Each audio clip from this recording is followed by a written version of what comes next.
Arianda came to her senses from time to time. Her head throbbed on the pillow. She heard voices, someone calling for a doctor, and then the lapse again.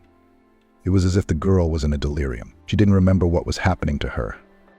Arianda opened her eyes. It was very painful. Her eyelids seemed to be filled with lead, and she had to make a great effort to see through the slit to the room she was in. After a while, the girl remembered that she was in a hospital. Someone approached her. After a few minutes, Arianda noticed someone in a white coat appear next to her. The doctor examined her, said something to the nurse, and left. She immediately rushed to set a new bottle on the IV stand. I tried to say her lips were pressed together, and she was very thirsty. She jerked one hand to touch her stomach, but it was as if her body wasn't listening. Lie still, someone ordered her, and returned her hand to its place, or I'll tie you up. Tears ran down Arianda's cheeks. She wanted to scream. The girl felt like there was no longer a baby in her belly. Maybe I've already given birth, it occurred to her, and she began to calm down. By evening, Arianda could say something, or rather whisper something. She asked the nurse where her daughter was. Would they bring her to you later? She tried to smile. Until you get up, you won't see the baby. Arianda tried to focus on her body. She needed to recover, or she would not see her daughter for a long time. It had been almost a week, and she was slowly but still on the mend. She could talk a little. She had more strength. I want to see my daughter, she said to the doctor as he examined her. The man was silent. He took a deep breath. Then a look of total indifference came over his face. Unfortunately, the baby was stillborn, he finally said.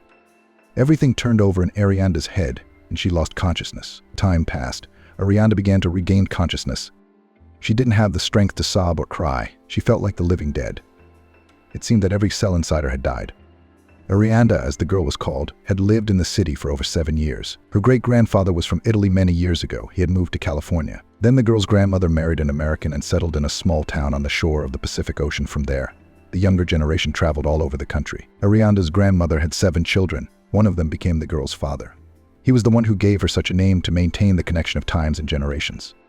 Arianda had absolutely no features peculiar to Italians, except her eyes. If you look at them closely, a little like huge tonsils. The girl could be called beautiful, but Arianda never took advantage of her beauty. In general, she had always dreamed of returning to her grandmother's town and opening a hotel on the shore. Memories of the ocean always saved her in the most difficult moments. Unfortunately, Arianda's father was in the military. Their final resting place was Chicago. A couple of times as a child, Arianda was at her grandmother's house, and it made such an impression on her that the girl fell in love with the ocean forever. But then she went to college.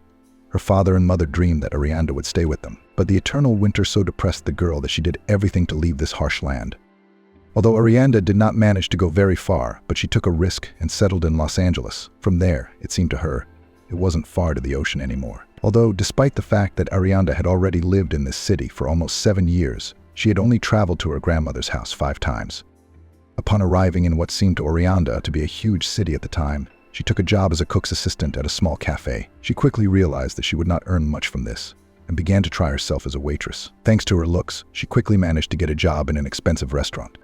Tips there left good, and 2 years later the girl took a studio on credit. She lived alone.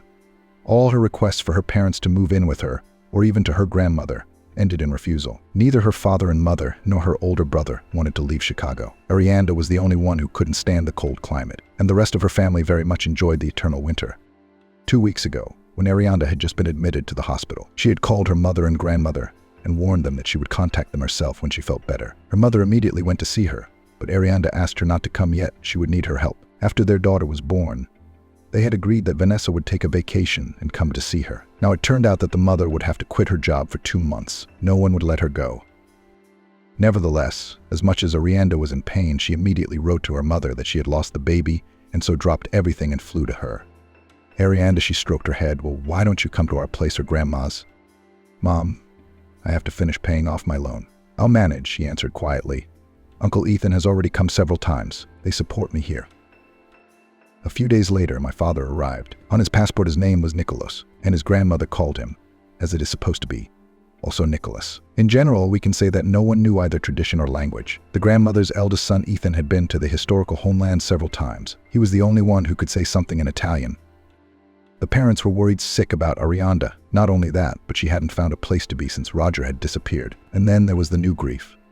Be that as it may, the death of a child along with her loved ones was easier on Arianda. After she was discharged from the hospital, the girl received an urn with the ashes of her daughter. The relatives held a ritual. buried the child in a cemetery in New York. The parents took the straw and drove towards Florida. There, their grandmother, Uncle Ethan, who lived with her with his family, was already waiting for them. Another of their father's brothers from Boston and a sister from Miami had also arrived. Grandma Lorraine was 88 and still looked fine. "My dear girl," she hugged her. "How worried we all were about you."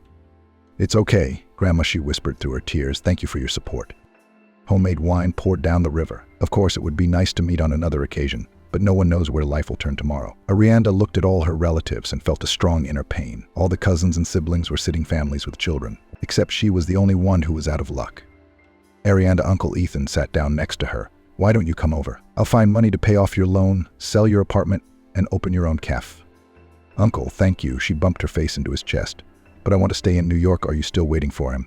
He sighed. "My girl, I'd give anything to have him come back to you. Brandon would do the same." The whole thing with Roger seemed very strange. It was such a great start. Arianda never thought it was possible to be so happy. And so, though the girl realized it herself. After all, she was almost 26 at that moment.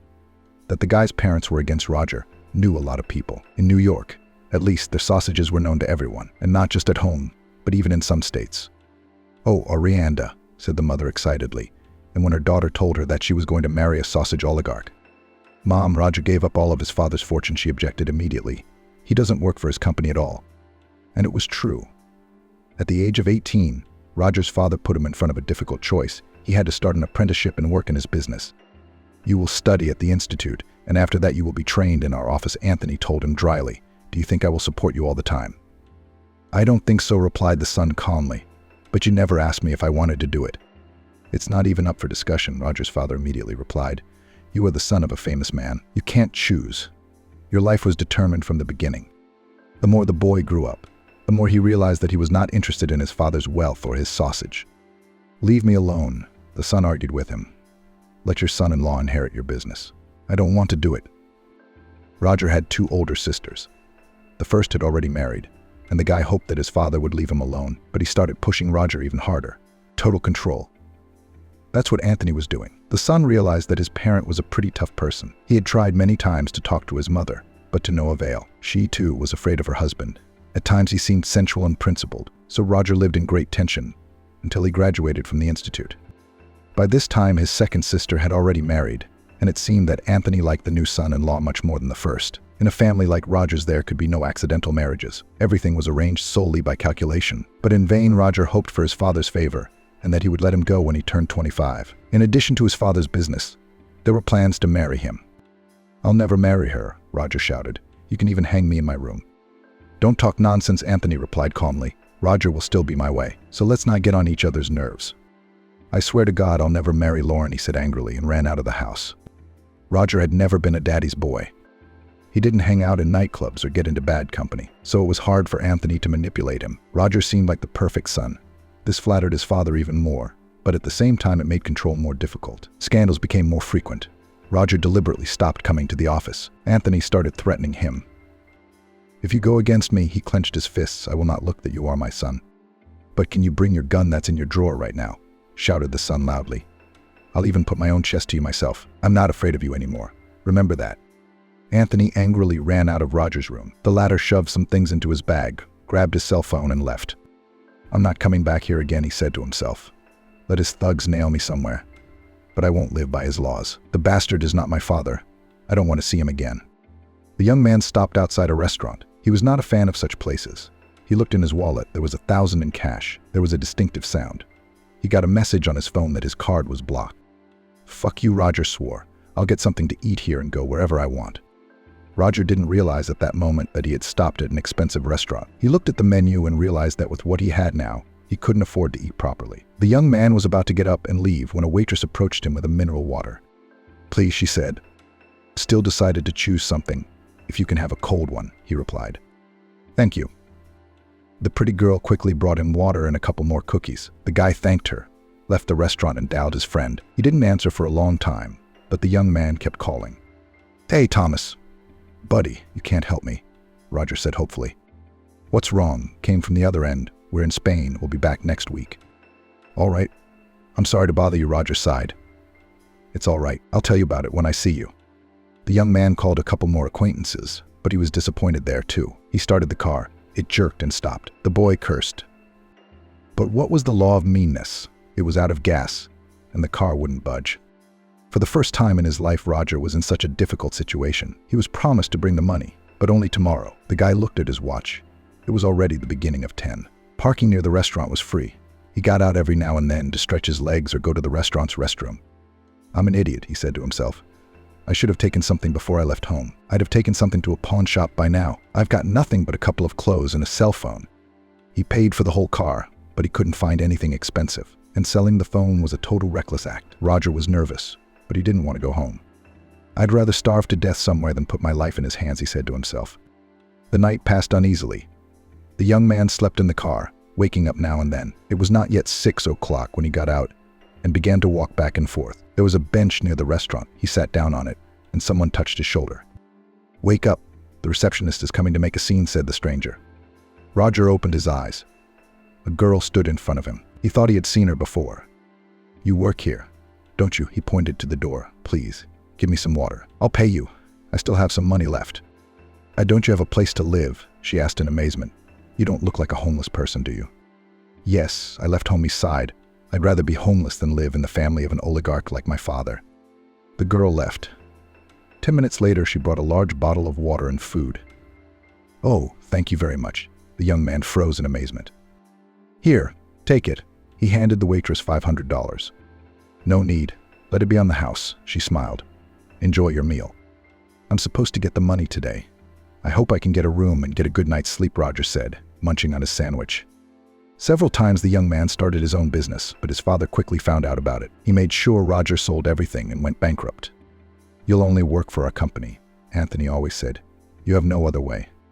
Father would quickly learn that Roger was trying to move some money overseas. Apparently, not only was he keeping tabs on him, but he had people everywhere from the bank to the police. So Roger was still completely dependent on Anthony. But that was exactly what his father wanted.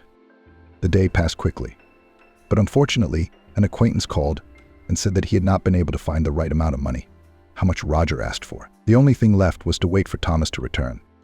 "Maybe I should sell the car and leave here for good." In a fit of despair, he thought.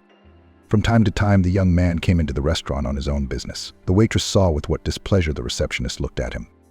"You'd better leave here," she came out to the stranger. "I'm afraid they might call the police." "That's the thing, I can't."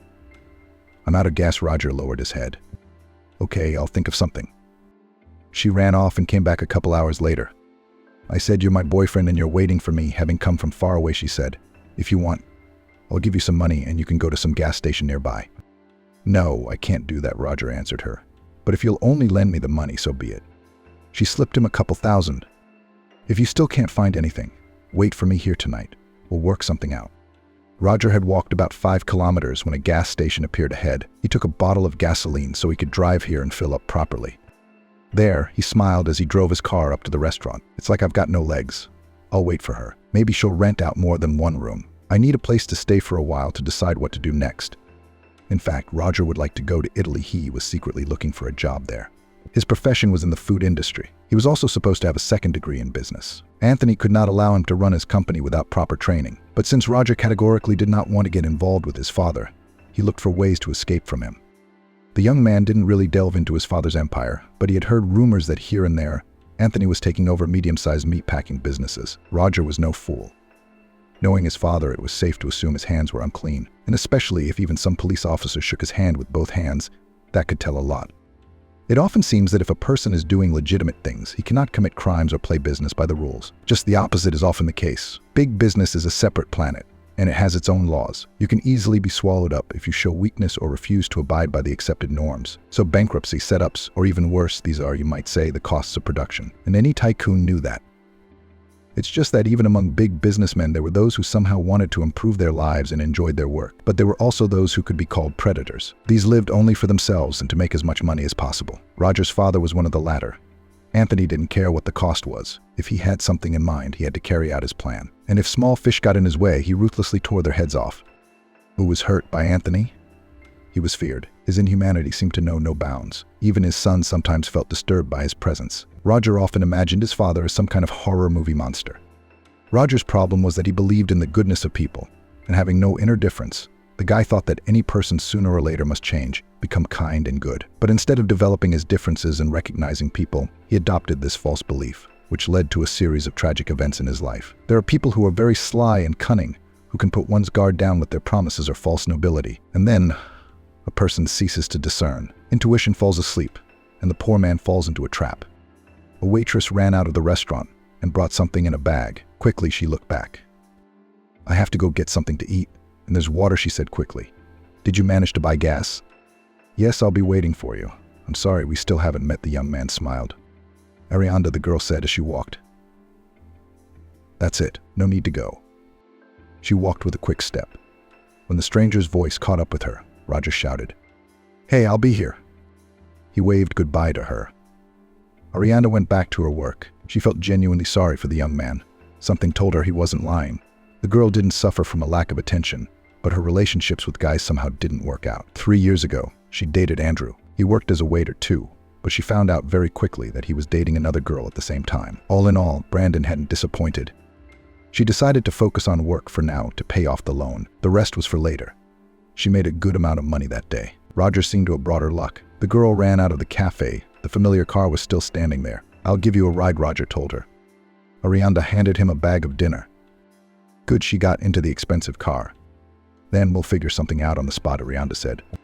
Arianda's mind had already flashed to where she could put her new acquaintance. She had a tiny room in her studio, but since there wasn't much furniture, she decided to put her guest near the window. Especially it was summer, so nothing terrible would happen to him. "I'm very sorry to disturb you," said Roger, blushing. "I'm sorry to have fallen on your head." "That's all right." Then it was meant to be, Arianda replied calmly. "Go take a shower, I'll set the table." "I'm tired," she said.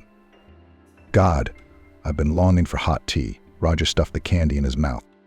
"I now understand how the homeless live, but it's not an easy subject," the hostess immediately replied.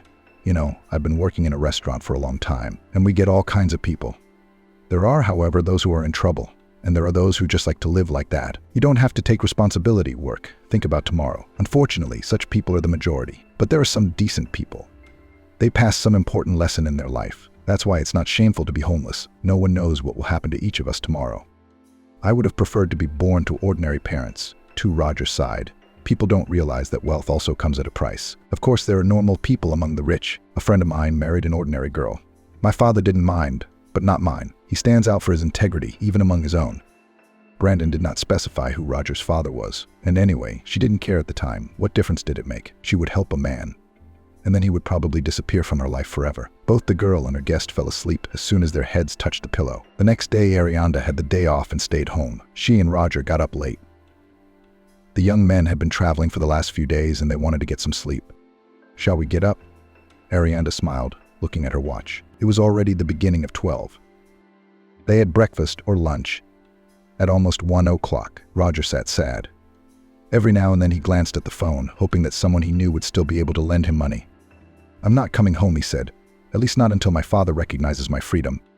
I find it hard to believe that you, a man who is used to a lot of money and power, would admit your guilt." Arianda sighed. "Roger, you need to stop believing that."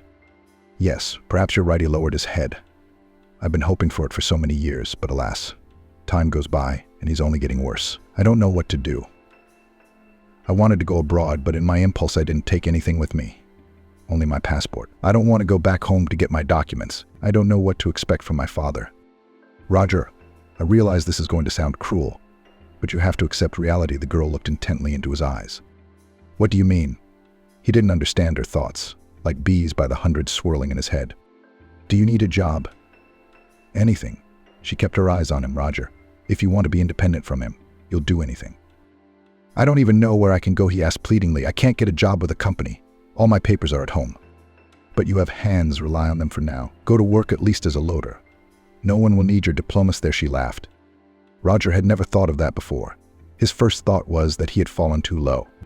"What's wrong with carrying something?" Arianda asked him. "That way you'll always rely only on yourself, not on your father's leniency, and you'll always have money." "Yes, not a million. But still," the guest asked timidly about such a job. "We'll get it organized right away," Arianda replied. She grabbed the phone and called a guy who worked for them. "Frank, hi. Listen, I really need to help someone out. Why don't you take him on as a trucking partner?" "Yeah, you're off today too." The girl put the phone aside, satisfied. They often called to work one guy who did their transportation or collected all sorts of garbage in the car. Do you have anything besides that? Arianda looked at Roger's expensive clothes. Wouldn't those be good for work? No, he shrugged. Yeah, that shirt isn't new. He began to look at his clothes, so scratched his head, pants and shirt against Arianda's. I'll give you this, one of my brothers. He's been coming over, helping me do some remodeling. As soon as Frank calls you, you go to the address. He'll explain everything to you. Indeed, no sooner had Arianda found the old clothes than her phone rang immediately. Roger needed to go downtown. There he and Frank would remove branches from the cut trees. The young man left the car near a large store and ran to look for a new job. You, Roger, a tall guy of about 24, waved at him. Come here, Frank. He held out his hand to Roger. So, look, we follow them. We gather branches, throw them in the tractor. Don't stand under the tree, or something might fall on your head. They've been a bit of a surprise this year. Maybe they haven't had the money for a long time. Usually they call me in late April, May. Work's been boiling over. Roger didn't expect to be doing this kind of work himself. By evening, he was tired. His arms and legs were buzzing. Well, see you tomorrow. Frank shouted goodbye to him and jumped into the tractor cab. Roger stood looking at the money he had earned. He had been paid $1,550,000 for 5 hours of work. My God, how do they live on that? Roger muttered to himself. Arianda was right. He should have accepted the realities of life. No more illusions. They were giving him nothing but precious time. Despite the fact that Roger was uncomfortable, he decided to continue working as a loader and laborer for the time being. Brandon spent the rest of the day doing housework, cleaning the apartment, going to the store, cooking dinner. Roger came home, red from his tan. He could barely lift his hand to dial the apartment number. Aha, Arianda exclaimed when she saw her guest. Yes, hard work doesn't make anyone look good, she sighed. Let's shower and have dinner. God, I'm going to starve to death, moaned the boy. Frank, get some water. We only had warm water left at the end. I couldn't drink it. They ate their supper, and Roger collapsed exhausted on his makeshift bed. This isn't like sitting in an office, he groaned, though it would do me good too. He turned to Arianda, who was also lying down on her couch. You know, for the first few months I came home from work and just cried. She smiled. I had no strength at all. I thought I'd give up tomorrow. And then I got involved. Of course, I'm not going to work as a waitress all my life, pay off the loan, and I want to try something. I'm a cook by training, but I definitely don't want to work in that field. And what would you like to do? With interest asked the guy, putting his hand under his head. I love flowers, but I don't have time for them now, she pointed somewhere with her hand. There was a dry hulk, so with my schedule, I don't really have time for them. Andrew, would you like to grow them or sell them? I mean, open a flower store. Roger didn't quite understand her. I don't know, Arianda shrugged. It would be great to open a nursery, or at least a marketplace. And what would you like to do? Certainly not sausages and sausages, he laughed. Frank, I used to love to draw, but my father said it was not serious. How interesting. Arianda got ready to hear something exciting. What did you draw? Anything I saw. Roger laughed. I like to sketch our garden, our old cat Bernard and our dog Jessica, then drawing my friends. Did you go to art school? Arianda interrupted him. I'm sure you were good at drawing. No, my father put me in boxing. I trained there for 3 years and quit. Roger sighed. Could you go back to your drawings? A thought occurred to Arianda. Look, can we give you some publicity? If you draw a couple of paintings for our restaurant, and we can hang them up, I'm sure it would work. I don't even know. Do I need materials? Roger wondered. He gave all the money he earned to the girl. If I make money tomorrow, I'll try to buy something. I'll have to see. Maybe I've already forgotten how to draw, laughed the guest. Well, such things are not forgotten. Immediately refuted his pessimism Arianda. It's like riding a bicycle. Even in old age. Sit down, your legs will still pedal, right? The young men talked until 11 o'clock and did not notice how they fell asleep. The next day, Frank called Roger at 7 o'clock. The day promised to be very busy. By 8, the guy had already left, and Arianda had one more day off. She decided to give Roger a present. She finished cooking and went to the market. There she chose a simple t-shirt, sports pants for her new acquaintance. Then she went to the artist store. Roger had described to her yesterday roughly what he needed, so it was easy for her to buy some materials for his work. And the young man had perhaps the most difficult day of all. Yes, he managed to make $3,000, but he was completely exhausted. First, he and Frank loaded 2 moves. Then they were called to a huge warehouse. There they had to collect garbage, put it in a Kamazi truck, which then took it all to the dumpster. Roger got in the truck and got stuck. Yes, his new life was not sweet. How easy it was for him to live a life without worries. That's all it took for me to accept my father's condition. No, I'd rather pull garbage, he said to himself. At least I'm free now. All through dinner, Arianda smiled enigmatically. Finally, she brought Roger a package. Frank, thank you. He couldn't stand it, and hugged her like an old friend. In spite of the fact that I have no strength, I want to try. The young man thought for a few minutes, then put a chair and asked the girl to sit down with easy movements. With small strokes, he drew her image on the paper. His hands were covered with colored dust, but it did not embarrass him at all. There, he said and sighed. It's been a long time since I painted, so don't judge me harshly. Arianda, holding her breath, approached him. She was ready for a classical portrait, but this was so unusual. You know, at first I thought you drew me in the image of some anime, but now I realize that's not true, she said faintly. The portrait was drawn in brown and green tones, and my hair was the color of mint. I like it. She took a closer look. It's so unusual. Roger, isn't it great? It's very modern, very fresh. The young man was embarrassed. He was usually told that he had a strange way of looking at things and people. The boy never painted what he saw with his eyes. He drew what he felt. It's just the way I see you, he said quietly. I associate you with greenery, with nature. Why? Arianda wondered. No one has ever told me before that I'm like nature. I don't know. You smell fresh like green moss. You're peaceful, Roger tried to describe his feelings. I also feel concentrated. I don't know how to explain it. I see you as an arrow that hits the target. You can only achieve that when you're focused on something. I never thought of myself that way at all, Arianda said. It was all very strange to her, but she was very happy to hang her unusual portrait over the sofa. It seemed to hang there all the time. The next day at work, the girl kept coming back to what Roger had told her. He may be right, she thought. Not everyone can stand working as a waiter, and I somehow managed to do it. I can stay calm even in very difficult situations. She had had 2 unpleasant incidents in her career, but Arianda remained calm, not cold-blooded. However, this quality has helped her a lot in life. That day she came home late. She left the keys with Roger. He worked until noon, and after lunch he and Frank had no orders. Roger had been painting the whole time. Arianda bought him some good paper, dry crayons. The boy didn't want to mess with watercolors yet, and dry crayons appealed to him more than uncontrolled paint splatters. When Arianda got home, Roger was sitting on the floor, and it had been so long since he had indulged in his favorite work that he pounced on his work like a hungry man, mechanically opened Arianda's door and went back to painting. He wanted to finish the last work. It was the 5th in a row. Arianda did not stand still when she saw the paintings and scattered crayons on the floor. Life itself breathed colors on her. Roger, this is beautiful, was all the landlady could utter. I'm not that good at art, but they look amazing. In the morning, Arianda asked the boy's permission to show his work to the restaurant manager.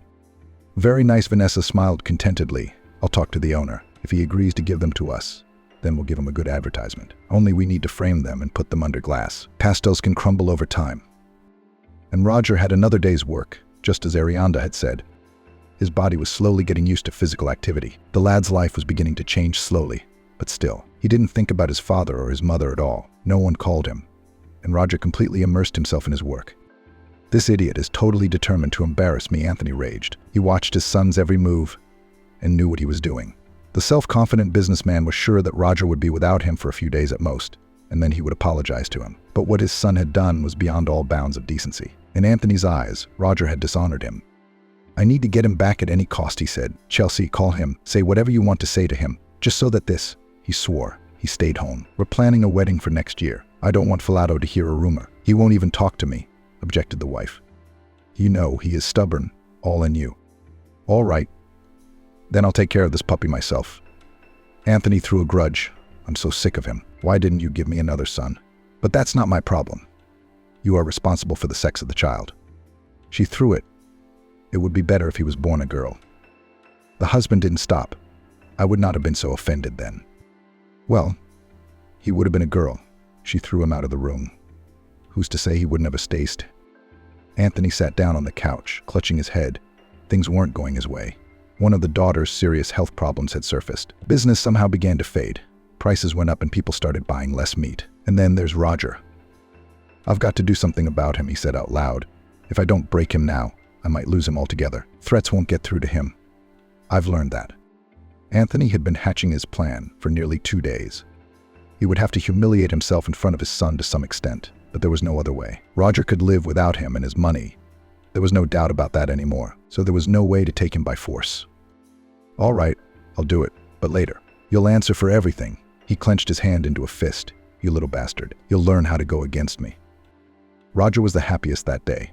They hung his 4 paintings early in the morning on the walls of the restaurant where Arianda worked. Each one bore his personal signature. You will definitely do well, whispered Arianda. Roger, do you have talent? The guy had thanked her for everything a few days ago and promised that he would move out soon, but Arianda had insisted that he stay with her at least for a couple months while Naomi raised enough money for the first time. Roger hugged his friend. He was so thrilled that such a miracle had happened to him. "It's beautiful." The receptionist smiled contentedly. "But at least we owe you lunch," she laughed. Roger didn't mind. He took the bag of food and went to work. And Arianda started her shift that day. The girl walked to the door of the restaurant. She opened it ajar to see Roger leave and noticed someone approaching the young man. "Roger, I was wrong," the father said to his son. "I realize I've often pressured you, but come on, come home. I promise. Everything will be different now." The boy was silent. For the first time in his life, he heard Anthony apologize. There was hope in his heart. "I'll come back tonight and we'll talk," he said calmly. "Right now I have to go to work." His father cursed to himself, but now he had to play by the rules. Roger was about 8 when he brought the keys to Arianda. He informed her that his father had admitted his mistakes, but asked him to come home. "Thank you for everything." The boy looked intently into her eyes. "If it hadn't been for you." The girl's lips trembled. She wanted to scream in pain. Suddenly, Roger reached out and stroked Arianda's face. "We'll see each other again," he promised. "Frank, I will talk to you later." Roger went back to his parents' house. He hadn't called Arianda for almost 2 days. She was very worried about him. Every now and then the girl took out her portrait, which Roger had drawn, and pressed it to her breast. "I love you," Arianda whispered. "You are the best thing in my life." And she cried. 3 days passed, and an expensive car stopped outside a restaurant. Roger walked in. He looked gorgeous, and he was holding a huge bouquet of roses. "Hi," Arianda rushed to meet him. "I've been waiting for you." She couldn't hide her feelings any longer. "Frank, I love you," Roger whispered and kissed her. "I want you to be my wife." And then, there were the happiest months of Brandon's life. Yes, they were only 5, but they were worth more than the rest of his life. But the day came, and in an instant, Roger and Arianda's happiness was shattered. "I told you you wouldn't marry her," Anthony shouted throughout the house. "Are you getting married to Vanessa in October?" "No," the son stood his ground. "I'm only marrying Arianda, and I don't care. You can take everything away from me." His father's cheekbones twitched nervously. He knew perfectly well that he could not intimidate Roger with this. "Well, you made me do it." His eyes were bloodshot. "Either you stay with her, or I'll destroy her." The boy turned pale. He felt inside that his father could do anything to her. "She's pregnant. We're having a baby." Roger threw out one last argument. "I don't care. Either you stay with her, or I'll take her out," Anthony replied coldly. "That's my last word. I won't tolerate her." The man left the house and headed for his office. Roger sat down on the bed and wept bitterly. The situation seemed hopeless. He couldn't take that risk. He couldn't marry Vanessa either. It would be a betrayal, and first of all to himself. The young man rushed to his desk, gathered all the documents he needed, threw a few things in his bag so as not to attract anyone's attention, and went out into the courtyard. "Edward, I urgently need to sell my car to someone," he said a couple hours later today. He and Arianda had opened a visa to Italy, but the girl had not been released from work at the last moment. Roger checked. He had exactly 2 days left. "I'll sort it out on the spot," he said to himself. The main thing was to make sure he didn't do anything to her. Roger stopped outside the restaurant, took a deep breath, and opened the door. He was immediately noticed by Arianda. "Arianda, I need to leave immediately," he whispered in her ear. "I will always love you. Take care of our child." Tears ran down his cheeks. "Roger, what's wrong?" The girl was worried. "Did your father do something to you?"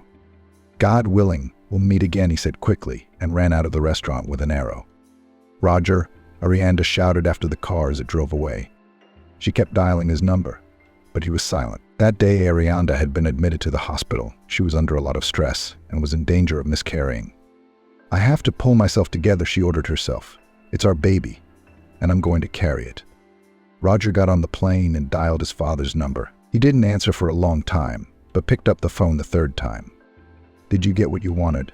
his son told him. "I'm leaving for good. You'll never see me again."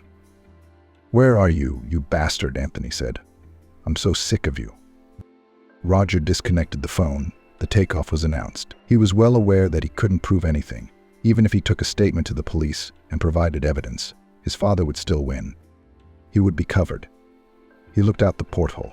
Tears were streaming from his eyes. He didn't know what would happen to him then. He was going nowhere.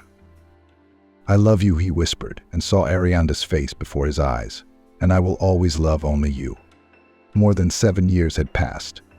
There were already many people crowded in the hall. Someone announced that in 10 minutes the opening of the exhibition would take place. A young man of about 35 entered the hall. There was excitement on his face. To gain a reputation as a gifted artist in a country that is considered an unquestioned authority on art seemed incredible. Roger, hello, a beautiful woman in high heels approached the man. Well, are you ready? The exhibition was dedicated to one woman. She was present in all the paintings, but the main character was never shown in all her glory. She was more like a ghost. Her body was transparent and thin, attracting attention wherever she was, in the garden, on the seashore, or lying on the sofa. There was only one portrait that spelled out all of Arianda's features. Her slightly wavy hair, dolly name and eyes made her close to the standard of Italian beauty. Roger walked over to her portrait and pondered. Then he was flying nowhere, hiding from the police because his visa had run out and he couldn't renew it. Very quickly, the money from the car he had sold ran out too. The young man painted portraits on the streets of the big city, lived wherever he could, until one day he was noticed by Tina Roger, then did not know who stood before him. That it is not only a connoisseur of art, but also an agent who deals with many famous painters and sculptors. The woman immediately liked his style. He was unusual. So after 8 months of wandering, the life of a Russian homeless artist took on a new meaning for him. Tina began to promote Roger, soon learned his sad story. The woman managed to sell a few of his paintings, and some people recognized the new artist. One day, Roger showed his manager the portraits of Arianda. The woman was absolutely delighted.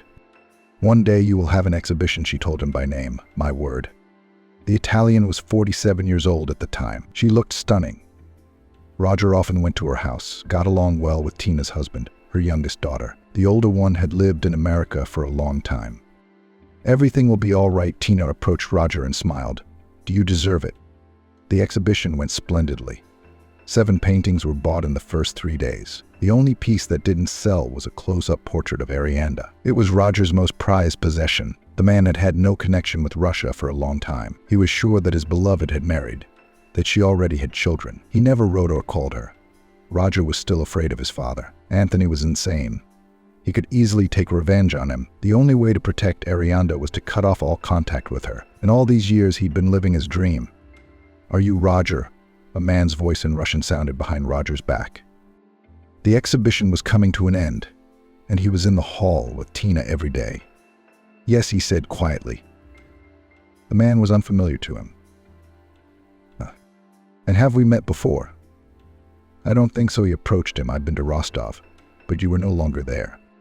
The pain of the past returned to Roger. He turned pale. The man thought that after 7 years his father had found him after all. How long have you been in Russia? The stranger asked him a question. I guess I have. Otherwise you would know the latest news. What happened? A shiver ran down his spine. He held his breath with excitement. Your father, he hesitated. According to the official version, he died on his own, but he stopped talking. Edgar 2 years ago bought one shop that belonged to your father. I'm on vacation with my family in Italy. I happened to see a sign that said Roger the painter, and I was curious. Your father's gone. The man could barely speak, and how long ago? It seemed to him that his heart began to pound frantically. About 2.5 years ago, Edgar answered. The whole business went to his brother-in-law, your other sister's husband, but he couldn't handle the workload. I heard your father was a tough guy. He could keep everyone in line. Edward's in charge now, Roger either asked or confirmed. Well, I live in Moscow. According to the latest news, he's close to bankruptcy, Edgar said. As they say, he's out of control. The man talked to Roger some more, even bought one of his paintings. Roger was not himself. He informed Tina that he urgently needed to go to Russia. Will you come back? She sighed. In any case, I'm glad I helped you acquire a name. The woman hugged the artist, crying. Roger himself did not know what would happen next in his life. Rostov echoed the trembling in Roger's whole body. He landed at a long-forgotten airport. The residential neighborhoods echoed in his blood. Memories pierced his heart with arrows. I want to see her so badly, he whispered, then immediately dismissed the thought. Arianda must have been married, and it was not his place to interfere with someone else's family. From old acquaintances, Roger quickly learned what had happened. He was sitting at Thomas's house visiting. The rumor was that your Edward had ordered it, his old friend sighed. You see, your father told us that you'd crashed in Italy. We all thought you were dead, so no one looked for you. Thomas, I don't understand. But if our son-in-law ordered it, why is he in such a poor state himself? Roger pondered. Well, I think a lot of people opened their mouths about your father's condition, and as long as he was in power, no one could do anything about it. But once Edward took over the company, he was quickly dealt with. Even your mother was shocked when the will was read, Thomas continued. All she was left with was a house and one bill for a comfortable old age. Where that paper came from, I don't know. As I remember now, your father disappeared. Naturally, all Rostov was on its ear, and they found him in some apartment. Died of a heart attack or had a blood clot broken off, something like that.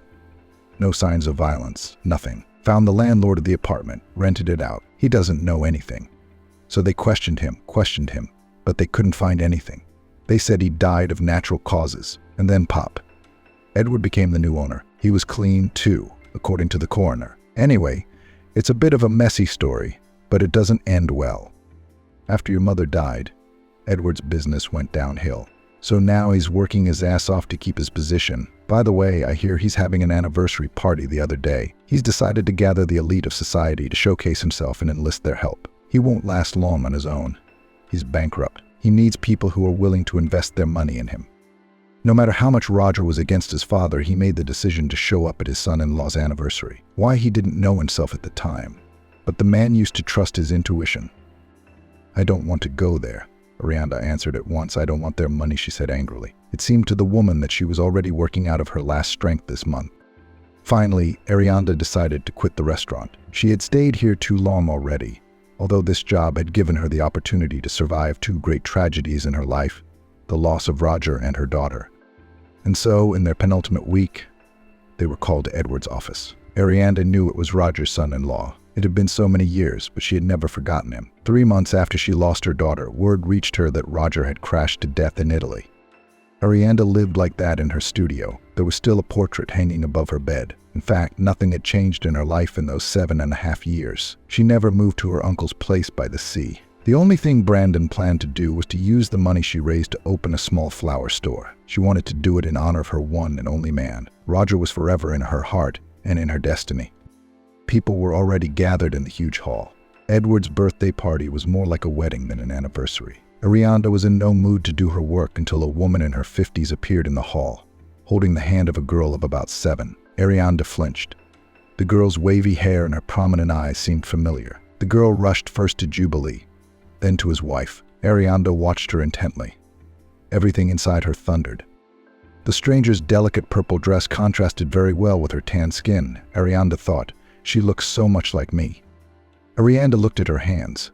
She had always been told that her skin tanned very easily and took on a beautiful hue.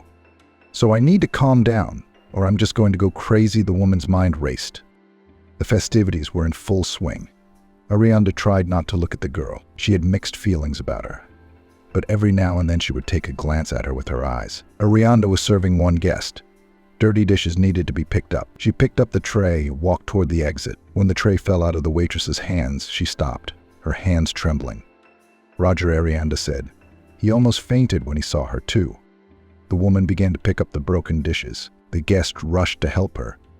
Arianda, can we talk later? I need to take care of something first, Roger said, touching her arm. Edward's sister and her husband froze in shock as Roger approached them. The birthday boy glanced back and forth at him. Please, not here, Edward's sister whispered. I promise I'll tell you everything.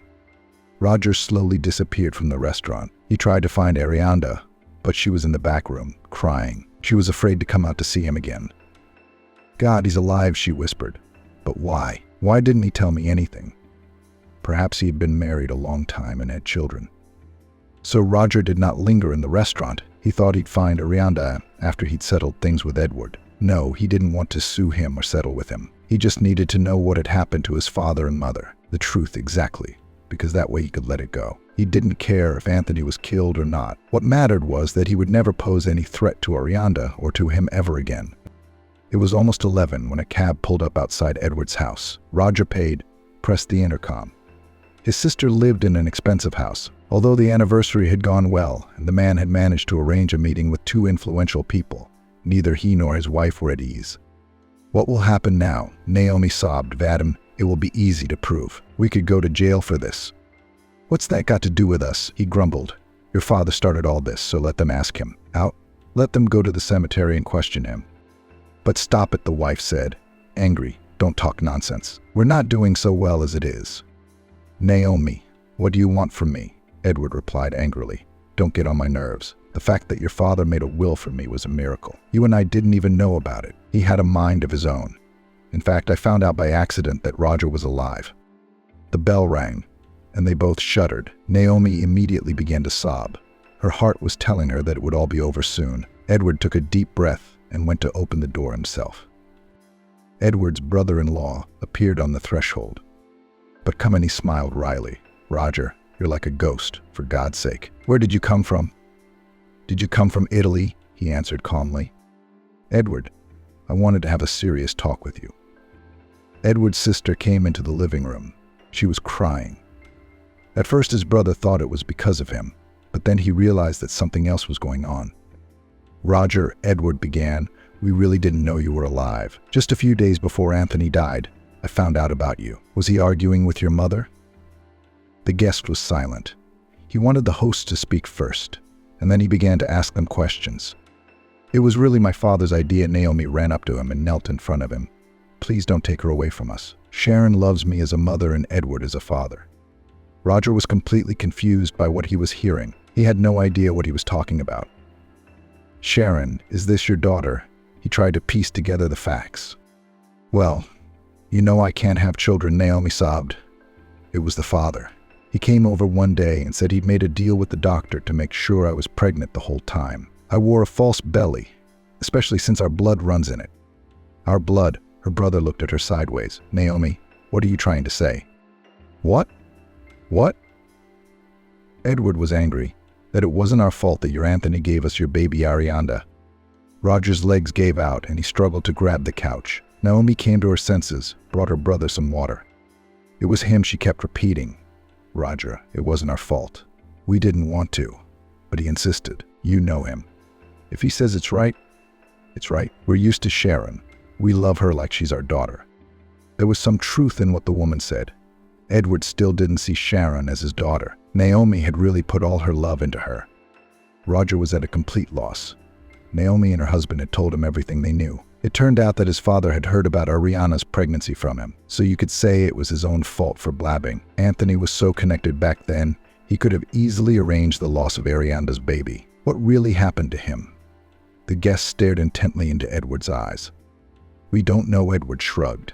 I swear. He was found dead in some apartment somewhere. No one knows what he was doing there. Maybe he was meeting his mistress or negotiating. Anyway, nobody knows what happened there. And then there was this will. Naomi intervened. Roger, we didn't even know about it. Mother didn't tell us anything either. And she didn't even know about it. I think he was just trying to get back at me, Roger said. He knew I was alive. Perhaps he had heard rumors about me. They say you ordered it. I don't care what happened to him. I don't care what happened to him. No, I was never as great as he was.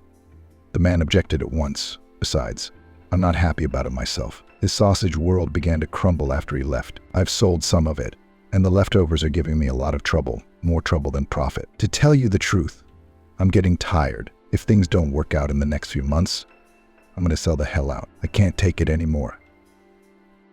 He's absorbed so many people, Roger sighed. His factory was bound to collapse sooner or later. What are you going to do with your daughter? Brought Roger back to his sister's question. She was crying again.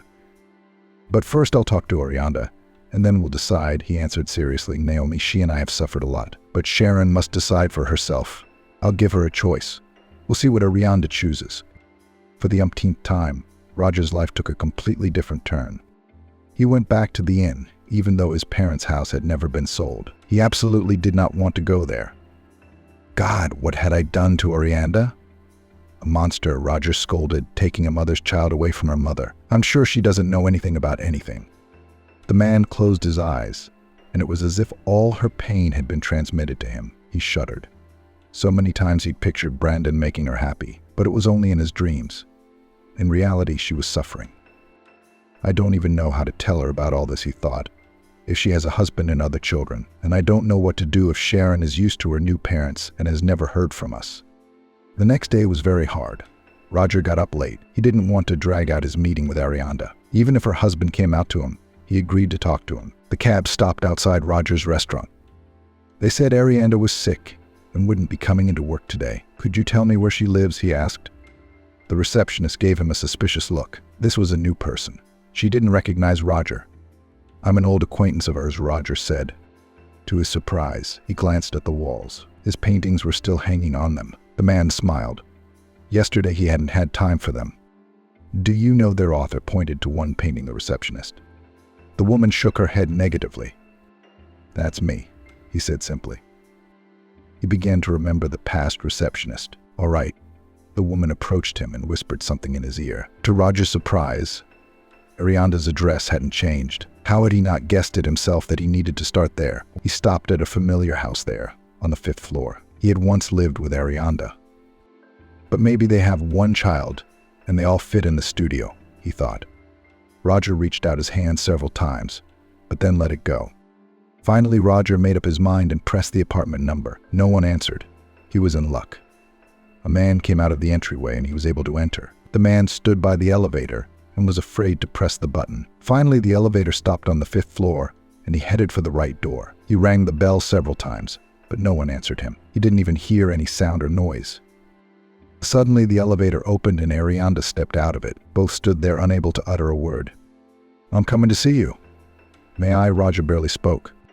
Frank, we need to talk. He looked pleadingly into her eyes. 5 minutes later, they were sitting on her couch, looking at each other. Roger rubbed his hands together nervously. He promised that if I didn't marry Vanessa, he would kill you. There were tears in his guest's eyes. Frank, I had no choice. He was watching me, and he was watching you too.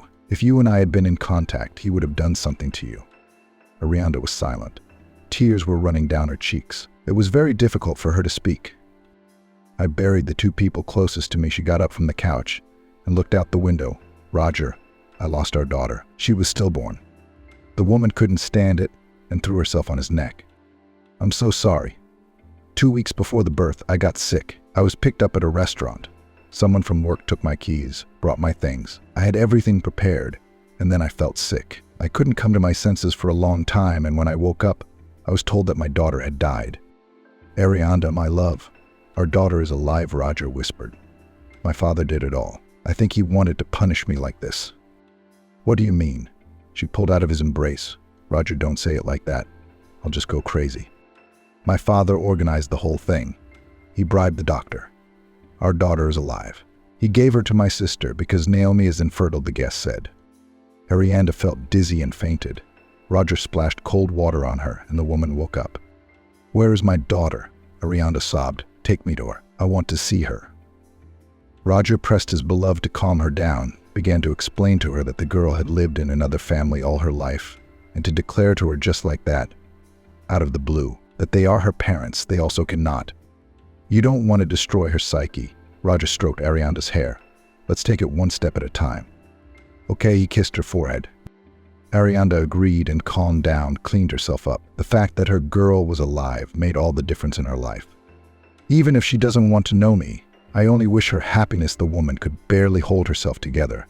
Roger, I don't want to ruin my child's destiny. If she loves her current parents and wants to stay with them, I will accept it. Roger called a cab and they drove to Naomi's house. Her brother had already warned her that they wanted to meet their daughter. The guests sat in the living room. After a while, Sharon was brought to them. She, scrutinizing the strangers, her mother introduced her uncle and aunt. She's my mother. The girl suddenly asked Arianda. Arianda turned pale. Yes, Naomi nodded her head. How do you know? She cried. I heard you talking to your daddy once, Ashley Ta. You told me I had real parents. I love you. Sharon ran up to her and hugged her. Naomi, we're sorry. Arianda couldn't stand it either and cried. The girl stroked her foster mother's head. I will always love you too, she promised. I'll have 2 moms now, Sharon smiled. The bell of the flower store rang. Visitors came in. The girl immediately rushed to Arianda. Mom, she hugged her. Daddy and I decided to come and see you. She took Roger's hand. Did you remember that we're going to visit Naomi's mom and Edward's dad today? Sharon asked. No, Arianda answered. Cautiously, she approached her. Arianda was having a hard time with her second pregnancy, but she wanted to work. So, did you come to pick up the painting? She turned to her husband. All liked it. Took not 1 but 2, he laughed. They said they would think about a third. I painted something for us today, too. Sharon held out her portrait. It was of a woman with blue hair. Wow, it's a masterpiece, Arianda stroked her daughter. Did you paint at Daddy's easel? Sharon nodded contentedly. She loved the prospect of becoming a real artist like her daddy.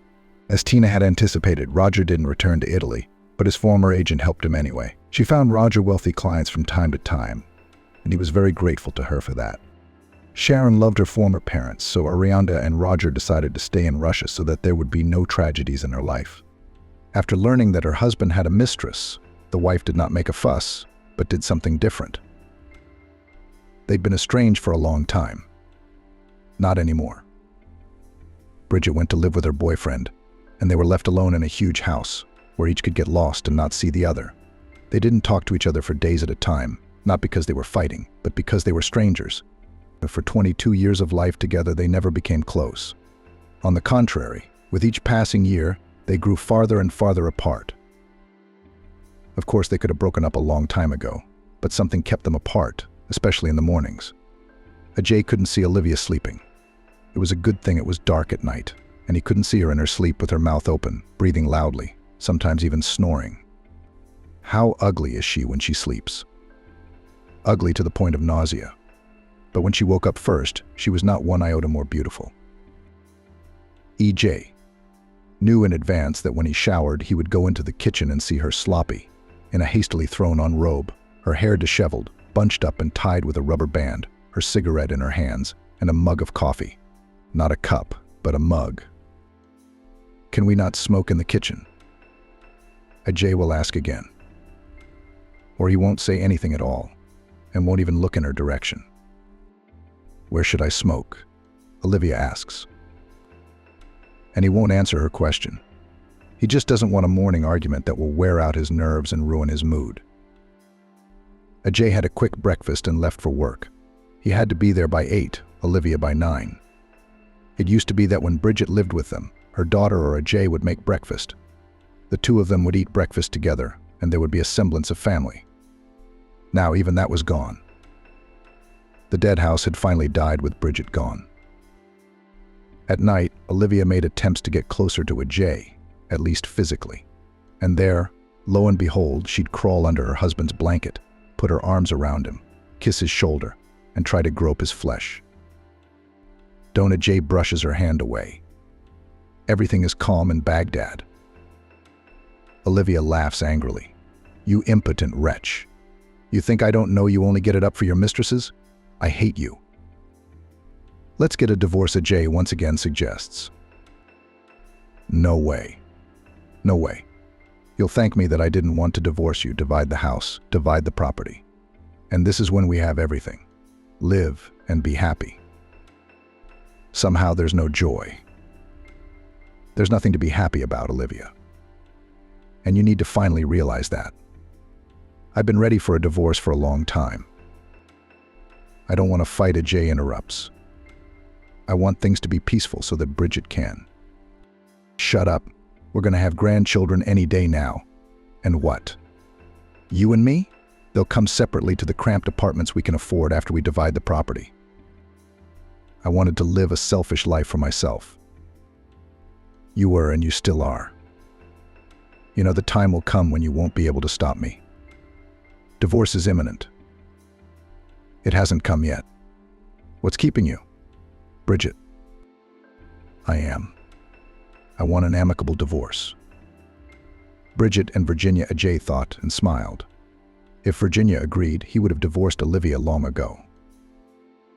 It was a good thing Olivia hadn't seen him smile, or there would have been a scandal. She hated it when he smiled, thinking he was thinking about his mistress. And she wasn't wrong. Not about a mistress, but about the one and only one he loved. And he didn't need any others. Virginia, hello, my love. I miss you as much as Danielle. Vacation. Freedom. Daniel's doing great. Only 1 B in English. He's going to Grandma's after tomorrow. So you're free, and I'm free. Olivia left for her mother's yesterday. Will you come over? Can you make it? Ajay wrote.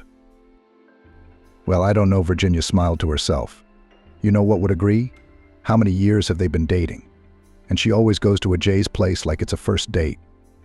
It's about time they got used to each other for so many years. It's even time to get used to each other. But no, it's not working out for either Virginia or Ajay.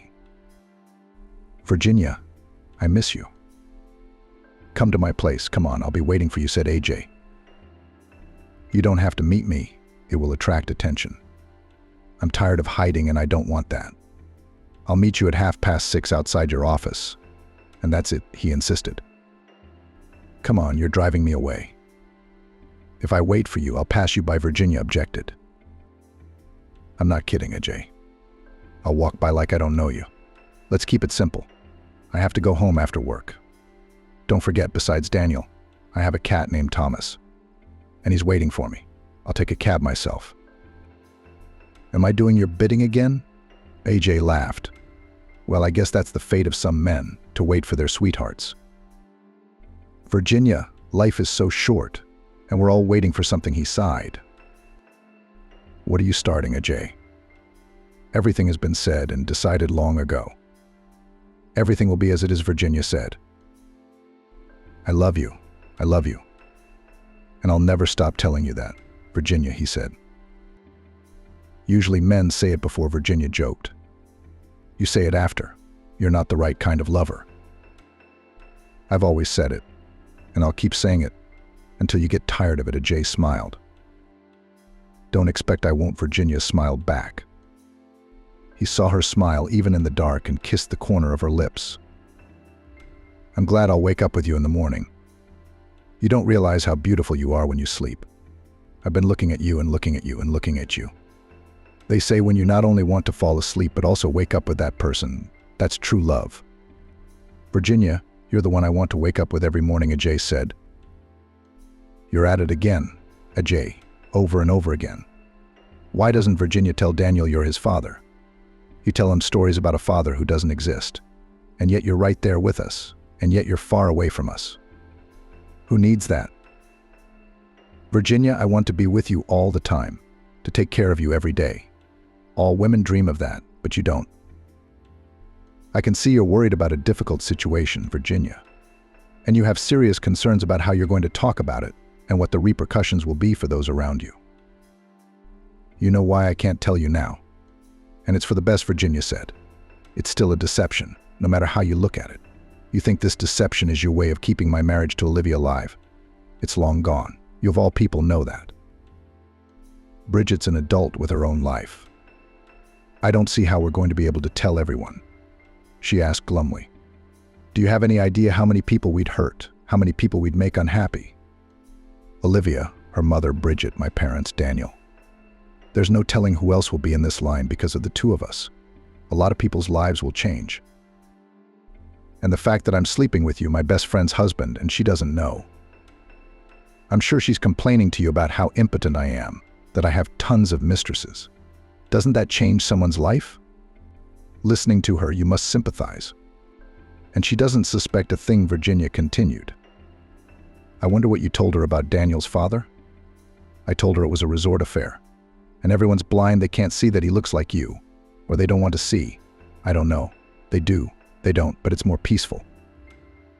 Can you imagine the town turning against my parents when they find out I stole my husband from my best friend who I grew up with since I was a kid?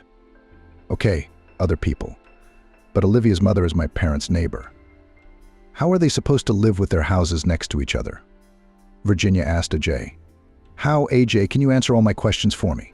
And how do I explain to Daniel that Uncle Ajay is not only Bridget's dad, but also his dad? What about us, Virginia? Ajay sighed. We don't. Soon you won't need sex, and you'll start to forget about me. What's that got to do with it? Virginia wondered. You see, I'm getting older. I don't want to be with Olivia. I want to be with you. I'm going to be a boring old woman.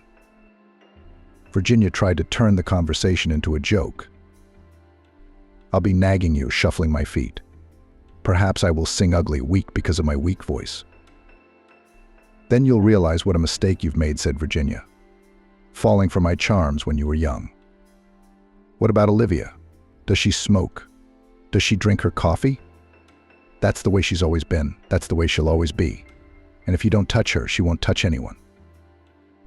And I want you to touch me and grumble. And I'd hug you and smile, and you'd stop grumbling, she continued. And tomorrow I'll turn you on your side, and you'd stop singing. And that you'll be ugly, I'll never believe that. You'll always be beautiful to me. All right, AJ, let's make a bet. It's almost morning. Let's do it.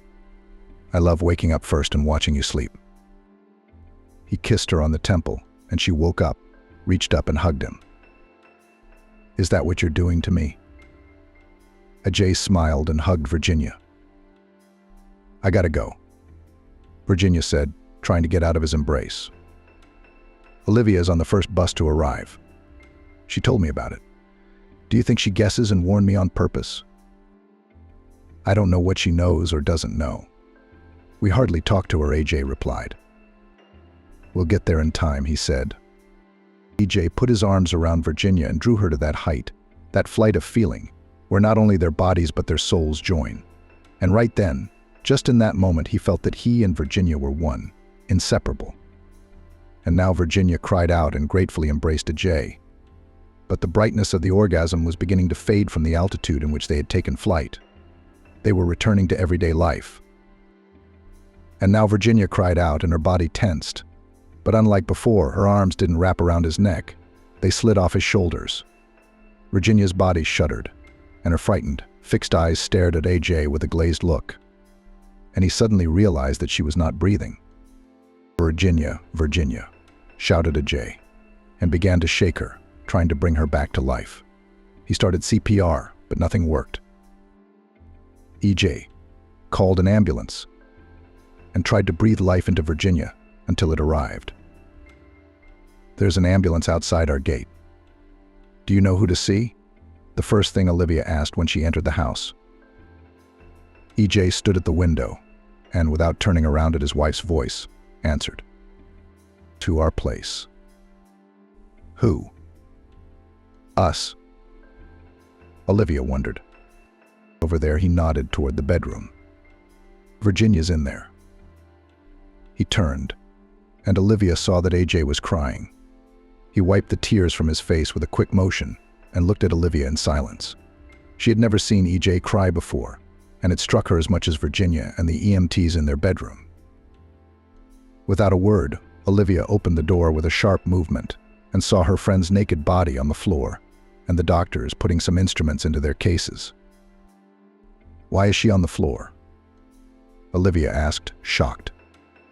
Apparently it was easier for the man to perform CPR that way, the doctor answered and added, she's dead. The cause of death will be determined by the medical examiner. We've already called there. They'll come for the body soon.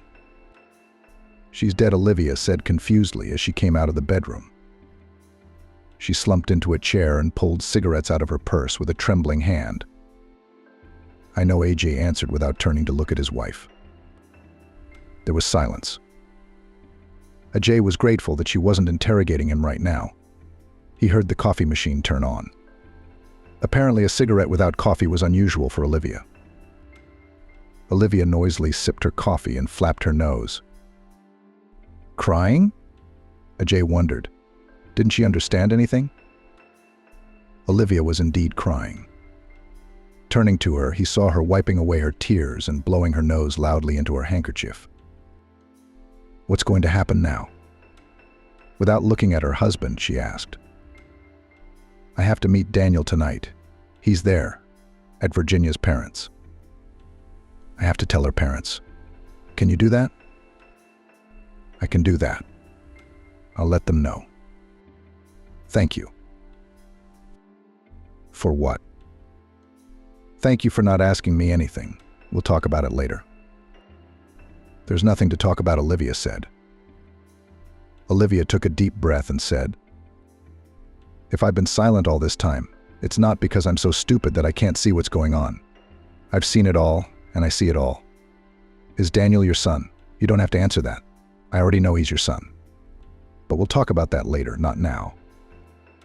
Thank you, Olivia, Jay said. The car from the morgue arrived. Virginia's naked body was carried past Ajay and Olivia. It's over, Olivia said. She's not coming back here. Why did you say that, Olivia? Why? Ajay asked. to make you feel better. We're burying Virginia.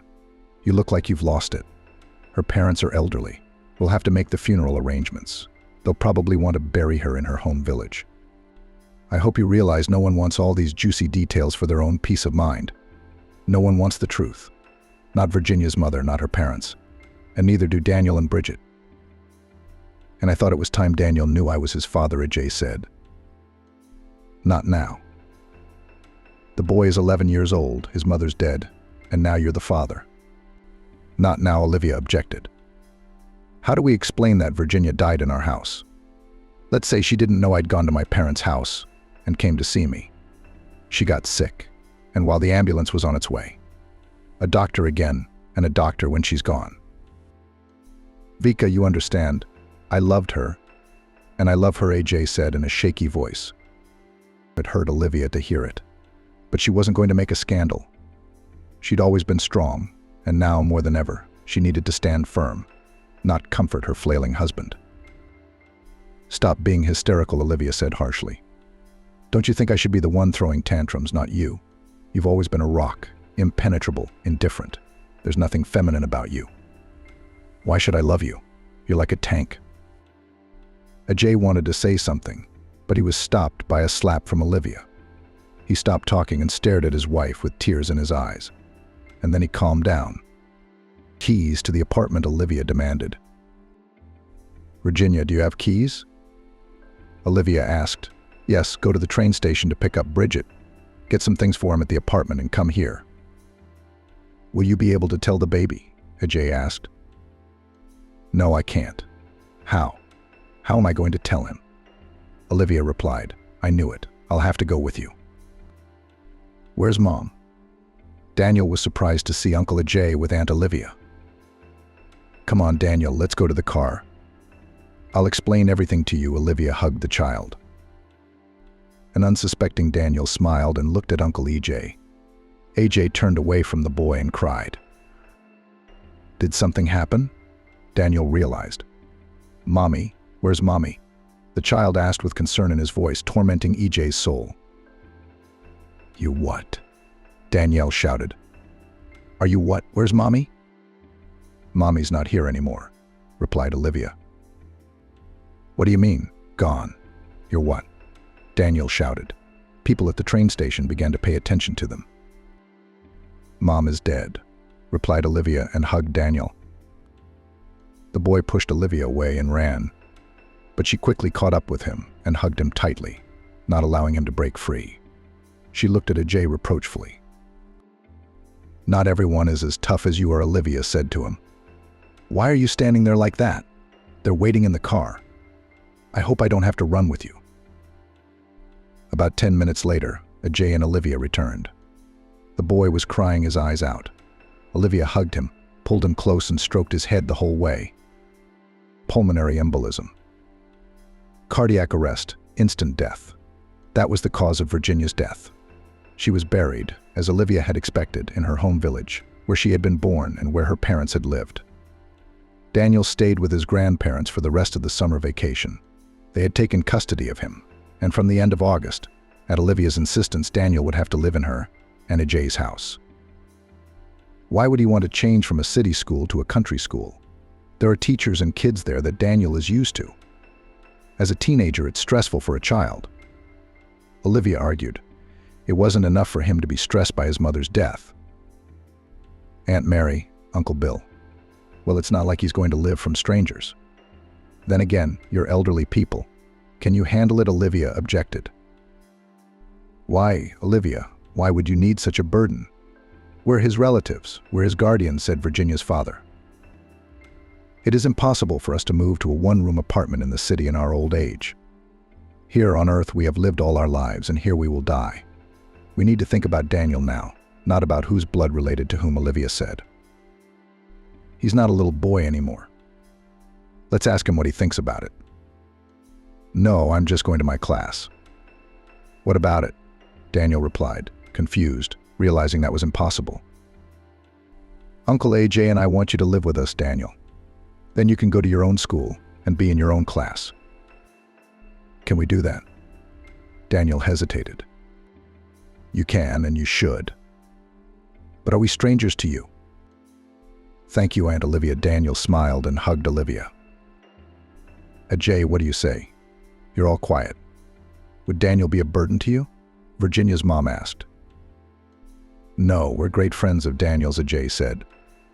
I think Olivia's right. He wanted to announce to everyone that Daniel was his son. How could he be against his son? But he realized Olivia was right. Right now, we have to get past Virginia's death. The news of his paternity would be too hard on everyone. After Virginia's funeral, Ajay took a vacation and drank.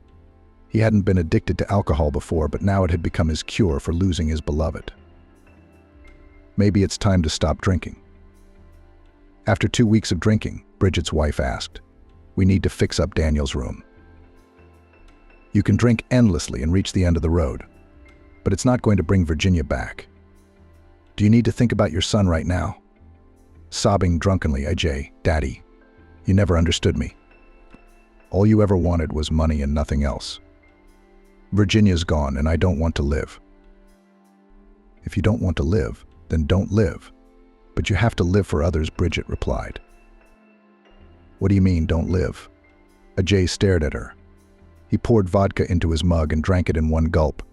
He wrinkled his nose and asked his wife, "Are you suggesting that I kill myself? But if you don't want to live, you have to fight it, do something, catch up with your beloved." "Bridget, no insults. I understand you're going through an irreparable loss, Virginia's death, but it's wrong to vent your pain by blaming others.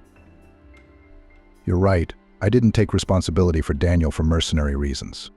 I sincerely want him to be surrounded by care and love, to continue to learn in a familiar environment.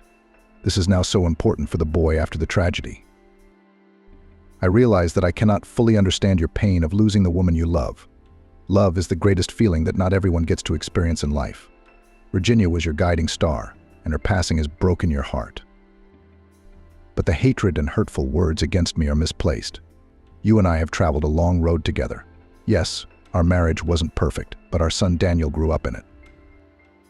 This is not the time for recriminations. Let's put aside past resentments and concentrate on the most important thing, our son, who was left without a mother. He needs our support and care. I say we stop fighting and get together to fix up Daniel's room. We'll renovate, create a cozy environment to make him feel at home. We'll discuss all the details. I'll allocate the necessary funds. For Daniel's sake, let's put aside our differences and join forces. It's already hard enough for the boy. Let's not add to his worries. Together we can get through this terrible grief. That's what I suggest." Bridget questioned Olivia's intentions. "Why would you do that? I don't understand your diabolical schemes. How can you talk about anything when you're drunk? If you were sober, I could answer your questions. And when you're sober, I'll tell you about my diabolical schemes. I'll explain why I didn't give you a divorce, why I didn't chase Virginia out of my house like the last creature she was. But then I'm afraid you'll lose heart." Ajay and Virginia were weak people. Two lovebirds met, but love alone is not enough to live. The weak must lean on the strong. To what? So the strong can crush them? I hate this hatred boiling up inside me. Hate is a feeling. Maybe it can sustain you in this drunken frenzy. Olivia turned on the coffee maker and lit a cigarette. She had no problem with Daniel's upbringing. Virginia seemed to have raised him right. He'd done well in school, and his teachers had praised him. At home, to Olivia's surprise, he was accustomed to independence. Like Bridget had once been, he didn't need to be reminded to keep his room in order. He was always neat. Virginia had been a perfectionist too. If she did something, she did it to perfection. But in her personal life, she had gotten Olivia's husband, who was far from perfect. But that's exactly how he seemed to Olivia. Maybe Virginia had a different opinion of him. Love is blind or blind to many things. Olivia's eyes weren't blinded by her love for EJ, and she knew he'd never loved her. He'd adored their daughter Bridget, though, for which Olivia was grateful. And until Bridget went to live with her boyfriend, divorce was out of the question. I wonder why he'd want a divorce now, Olivia thought. I mean, she was sure of herself. No, just because she'd slept with Ajay didn't mean she was going to live with him. She loved her parents very much, and as long as they were alive, she wouldn't disturb their peace with a change in her personal life. Olivia realized that Virginia's personal life consisted of more than just seeing a Jay. She was aware of that, so she was outwardly calm. She wasn't throwing tantrums or jealousy scenes. She was just keeping the situation under control. Otherwise, if Olivia made her knowledge of their connection public, it would only bring her friend closer to her husband. So she played dumb and kept her balance. Of course, it wasn't easy to smile at her bitch friend and complain to her about her impotent husband, knowing that Virginia was far from impotent. Virginia didn't seem to realize that Olivia knew about her affair with EJ. So she excitedly told her friend about her love affair with Max. "Olivia, you have no idea what he's like. He loves me so much. I can't see anyone else but him. Shall I introduce you?" Olivia laughed to herself, laughing and angry at the same time. "He's married, don't hurt yourself, you fool." "But no, he won't. Can you believe his name is a J too?" "I can't imagine," Olivia replied as she continued to play her part. "Your husband? Yeah, but my AJ isn't as good as yours." "What's wrong with your AJ?" Virginia wondered. "Impotent, weak. If it wasn't for me, he'd still be in his buy more. I got him into the world. Everything he's got is because of me." "Why do you live with him?" Virginia wondered. "You talk about him like you don't love him." "Why should I love him?" "He doesn't love me either. He's got a fool like himself on the side, and they're enjoying each other. Let them enjoy each other. But I won't give him a divorce. I didn't spend so much effort on him to give him away." "Why a fool?" "Maybe she's the other one who's not a fool at all." "You don't say. If she's in love with him, she's a fool. How can you live like this without love?" "I don't understand." "It's easier," Olivia said sharply. Olivia retorted. "But what do you have to gain from your love? See each other once or twice a week? Texting? Is that what love is for? To have each other once in a while? Then it's not love, it's just a deal." "Our life is a bargain," replied Virginia. "Your husband asks you while he's got something working for him, and then you're alone as a wife. Are you alone?" "Why alone?" "I have a son, Daniel." "I have a daughter too, but she has her own adult life. And your Daniel won't be a child forever. There will be grandchildren." Virginia smiled dreamily. "And what will you give your grandchildren? One room?" "I'm not divorcing my asshole so I don't have to share with him. I want to keep everything for Bridget." "But you know, if you live by that standard, what kind of life is that? It's just an ordinary life, no worse than anyone else's." "How do you think other people live?" "Floating in the clouds. Clouds are the element of birds. We humans are earthbound, materialistic creatures. You, Virginia, think about what you're saying and leave your man. Quietly find a normal man who doesn't sing your bedtime dithyrambs but earns money." "I can't do that. I need love."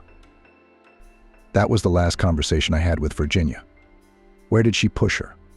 To an ignominious death in someone else's bed. Once again, Olivia has to cover up her lowlife. All because she's strong, not a sissy. But Ajay, on the other hand, is distraught over the death of his beloved. And Olivia can't help him pull himself together, be strong. She's strong, and here she is, powerless after work. To sleep. As EJ said himself, he takes 2 or 3 shots of vodka, and on weekends he gets drunk to a semi-conscious state. "Stop drinking," Olivia urged her husband. "Daniel sees you in a bad way. Let him see what you've done to his father.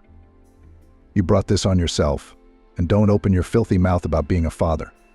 Nobody wants that, especially you." "I'm lost," Olivia, a drunken AJ, sobbed. "My Virginia's gone, and I'm gone with her. You're going to wait for me to ask the tenants out of the apartment, and I'm going to send you there too. I'm sick of looking at your drunken face and cleaning up after your drinking." "Don't clean up. I'll clean up, Olivia. Just don't move me into Virginia's apartment. I'll go crazy in there." "You will. You'll end up in a mental institution. Although you'll probably stop drinking there." "I'm done," Olivia promised a drunken Ajay. "I'm done drinking. You'll see." Promises remained promises, and Olivia continued to watch EJ drink. Bridget's entreaties didn't work on him either. "Dad, maybe it's time to get treatment for alcoholism," Bridget asked. "Treatment for what? What are you, daughter and mother, together? What am I, a drunk, to get treatment?" Ajay was getting drunk, and no one could resist it. He was tolerated at work for a long time. But after a couple of years, when they began to notice that at work he smelled of alcohol, he called his boss, asked him to write a letter of dismissal. "Daniel's son," yelled a drunken Ajay. "At least you're not giving up on me, unlike Olivia." "Uncle Ajay keeps saying I'm his son," Daniel said. "I guess he thinks because you live with us he can think of you as his son. He gets drunk and talks nonsense. The truth is, of course, he's not your father and you're not his son. Ignore what he says, Danielle." Olivia didn't understand what money Ajay was drinking on when he was out of work. Apparently he had some savings that she didn't know about, and that worried her greatly. Spending that kind of money was incredibly stupid. At the moment, their budget wasn't big enough for him to squander that much money. Sometimes she wished he would die so she could finally breathe free and not worry about anything, and she had plenty to worry about. If Daniel was known to be Ajay's son, then he would be his father's heir too, which meant she'd have to share it with him. That's why Olivia had taken Tammy into her home to, as they say, keep her finger on the pulse. Otherwise, you never know. Maybe Ajay would start traveling to the village to see Daniel's parents from the branch, and he'd let it slip that he was Daniel's father. This way, everything's in plain sight, everything's under control. He calls Daniel's son, and she explains to the boy that it's Uncle Ajay's drunken ramblings. And she's got Ajay under her watch, everything under control. Had Ajay known that Bridget wasn't his daughter, but his old friend Mike. But she liked Mike, and he liked her. Maybe that's called love. Olivia doesn't remember anything about it now, but at the time she knew that nothing good was going to happen between her and Mike. Mike was the leader, and she was his equal. Then Olivia decided to marry the docile, quiet EJ who was graduating from college. She was glowing. You could say she'd gotten him into bed, and then presented him with her one-time pregnancy. Does that happen? Ajay wondered at the time. It was obvious he wasn't thrilled with the news, but he'd never given up on his marriage to Olivia. Not once did he doubt that Bridget was his daughter. Olivia saw that he loved Bridget more than Daniel. It was understandable. He saw her day in and day out, interacted with her, and she loved him. Sometimes it seemed to Olivia, or maybe it didn't even seem like it, that Bridget loved her father more than he loved her. It made her both happy and a little sad. But mostly, of course, it made her happy. It was a good thing Virginia was dead. No one would ever find out. AJ's getting drunker by the day, and no one listens to his drunken ramblings anymore. Well, Virginia's gone, so the secrets will remain secrets.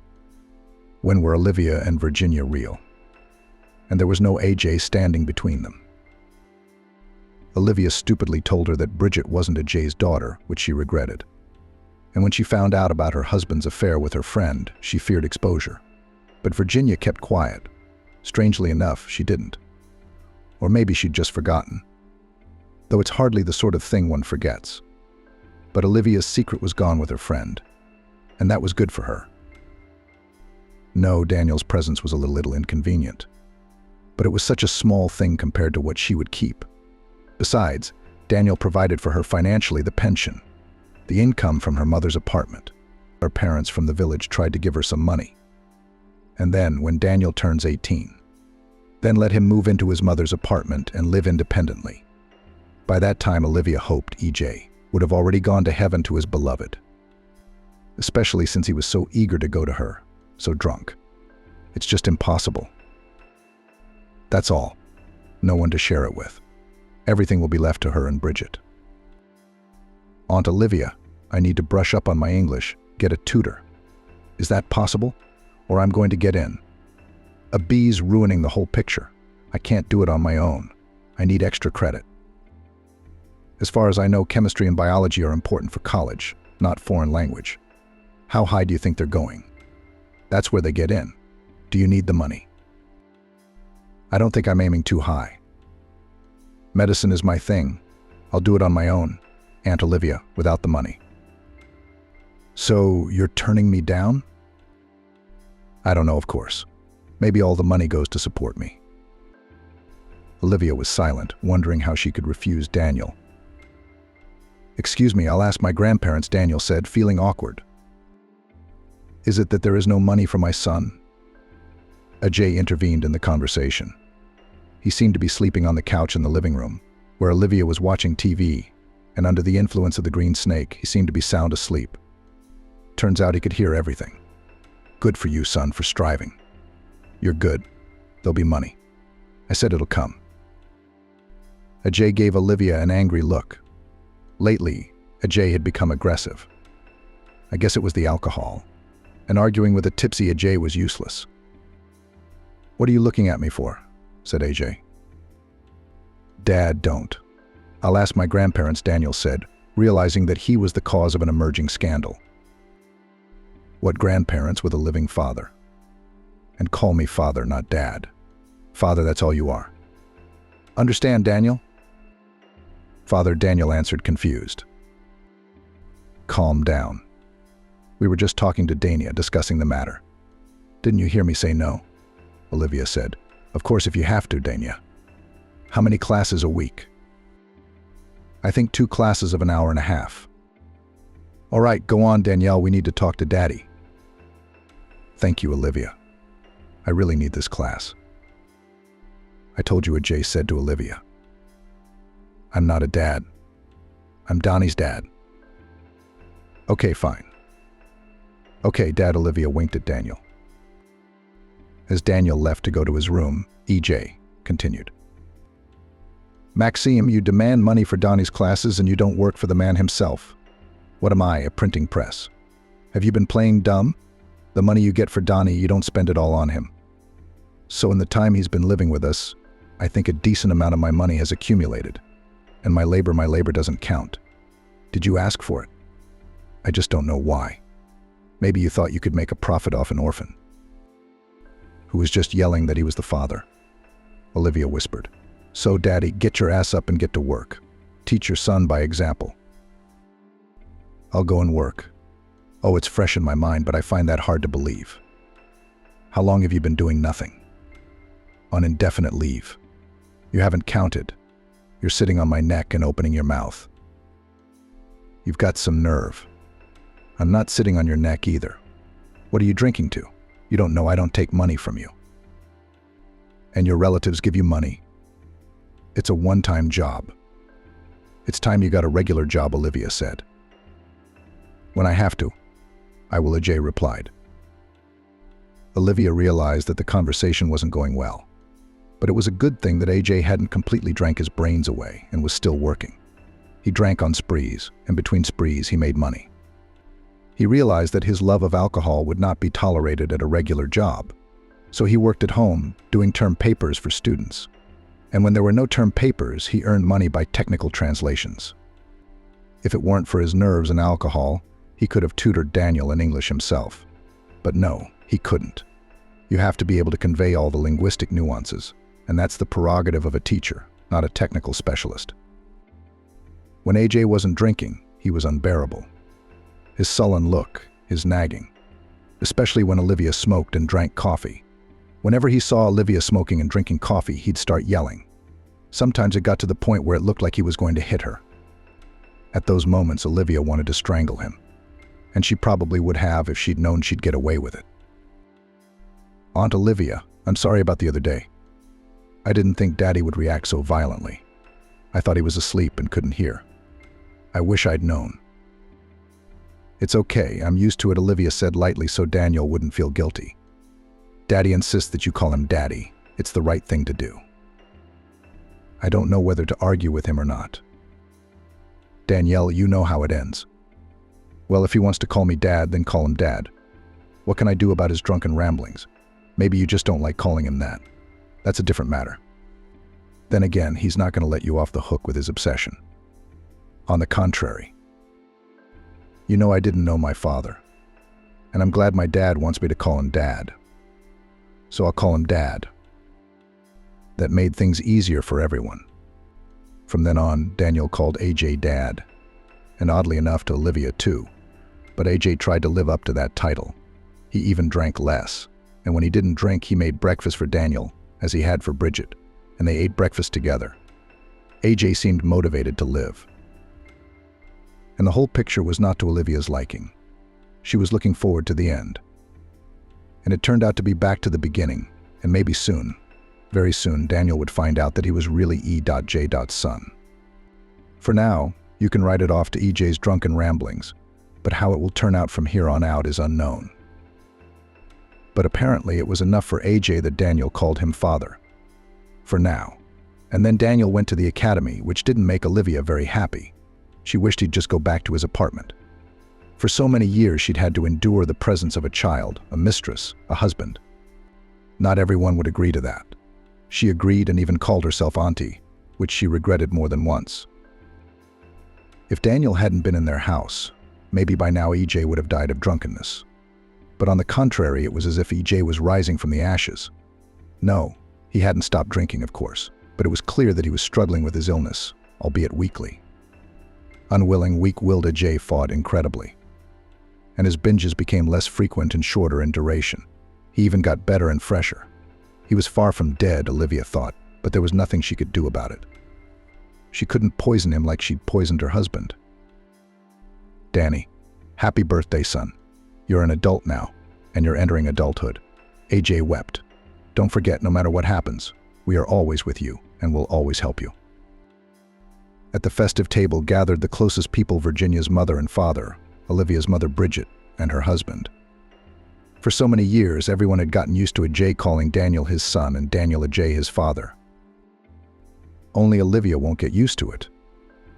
And it's a good thing AJ hasn't completely brain drunk and claimed his true paternity. After all, he does consider the fact that Virginia's parents are still alive and understands that Virginia wouldn't want everyone to know the truth. Honors her memory, Olivia thought. I don't know what I would do without you, Aunt Olivia, without you, Father, without all of you. Thank you for everything. But I can live on my own now. I've made up my mind. I can, Daniel said, seeing his grandmother's frightened look. I can do it. Don't worry about me so much, he smiled at his grandparents. Daniel's right, Olivia said. He's such a self-reliant young man. He came to us, and he knew how to do everything. Thanks to my mom. She taught me everything. Let's drink to Mom, in her memory. Daniel suggested it. She would be happy for me right now and proud of me. A happy memory to Virginia, everyone whispered, except Olivia. They sipped from their glasses and blotted their tears. And I, Danielle, don't agree with you, moving AJ interrupted the silence. What's stopping you from staying here? Have you been unhappy all these years? I'm fine, everyone, thank you. But as they say, it's time to get used to being on your own. You'll forget us in no time. Saddened, a tipsy AJ. Who am I supposed to make breakfast for? Who am I going to have breakfast with? Olivia, Daniel answered. AJ looked at Olivia and sighed. Danielle, let me stay with you for a week, clean up, and then I'll take in the tenants, Grandma suggested. I'm going to make repairs in the summer, on vacation, and now just to clean up. Stay, Grandma. Under your careful guidance, I'll put things in order. Are you okay, Grandpa? Permission? Grandma asked. I'll allow it. But only for a week. I need it myself. Grandma smiled, Virginia's father, and everyone laughed. When Daniel came home from class, he found his grandmother with the secretary open and a pile of papers and receipts taken out of it. What's this? Daniel asked. What is it, Daniel? Cried Grandma, raising her eyes to her grandson. Yes, Anushka, these are your old letters. Grandma. So it turns out that AJ is your real father? Daniel asked in a trembling voice. Grandma held out a thick notebook to him with a trembling hand. On the pages were entries made by his mother's hand. This is Mom's diary, Grandma said. Flip through the pages, just as it was written. It appears so, Grandma replied. It's so personal, but you have a right to know the truth, Danielle. You're a big boy. Maybe it's time for everyone to know the truth. Maybe it's not, Grandma said with doubt in her voice. What will happen to everyone when they find out? I can't imagine what will happen to Grandpa. I'm scared. What about Olivia? She raised you for so many years without knowing the truth. What do you think, Danielle? What do we do? I don't know, Grandma. I have no idea, Daniel answered. I'll read the whole diary, and then you and I will decide what to do. You look so pale. How sick are you?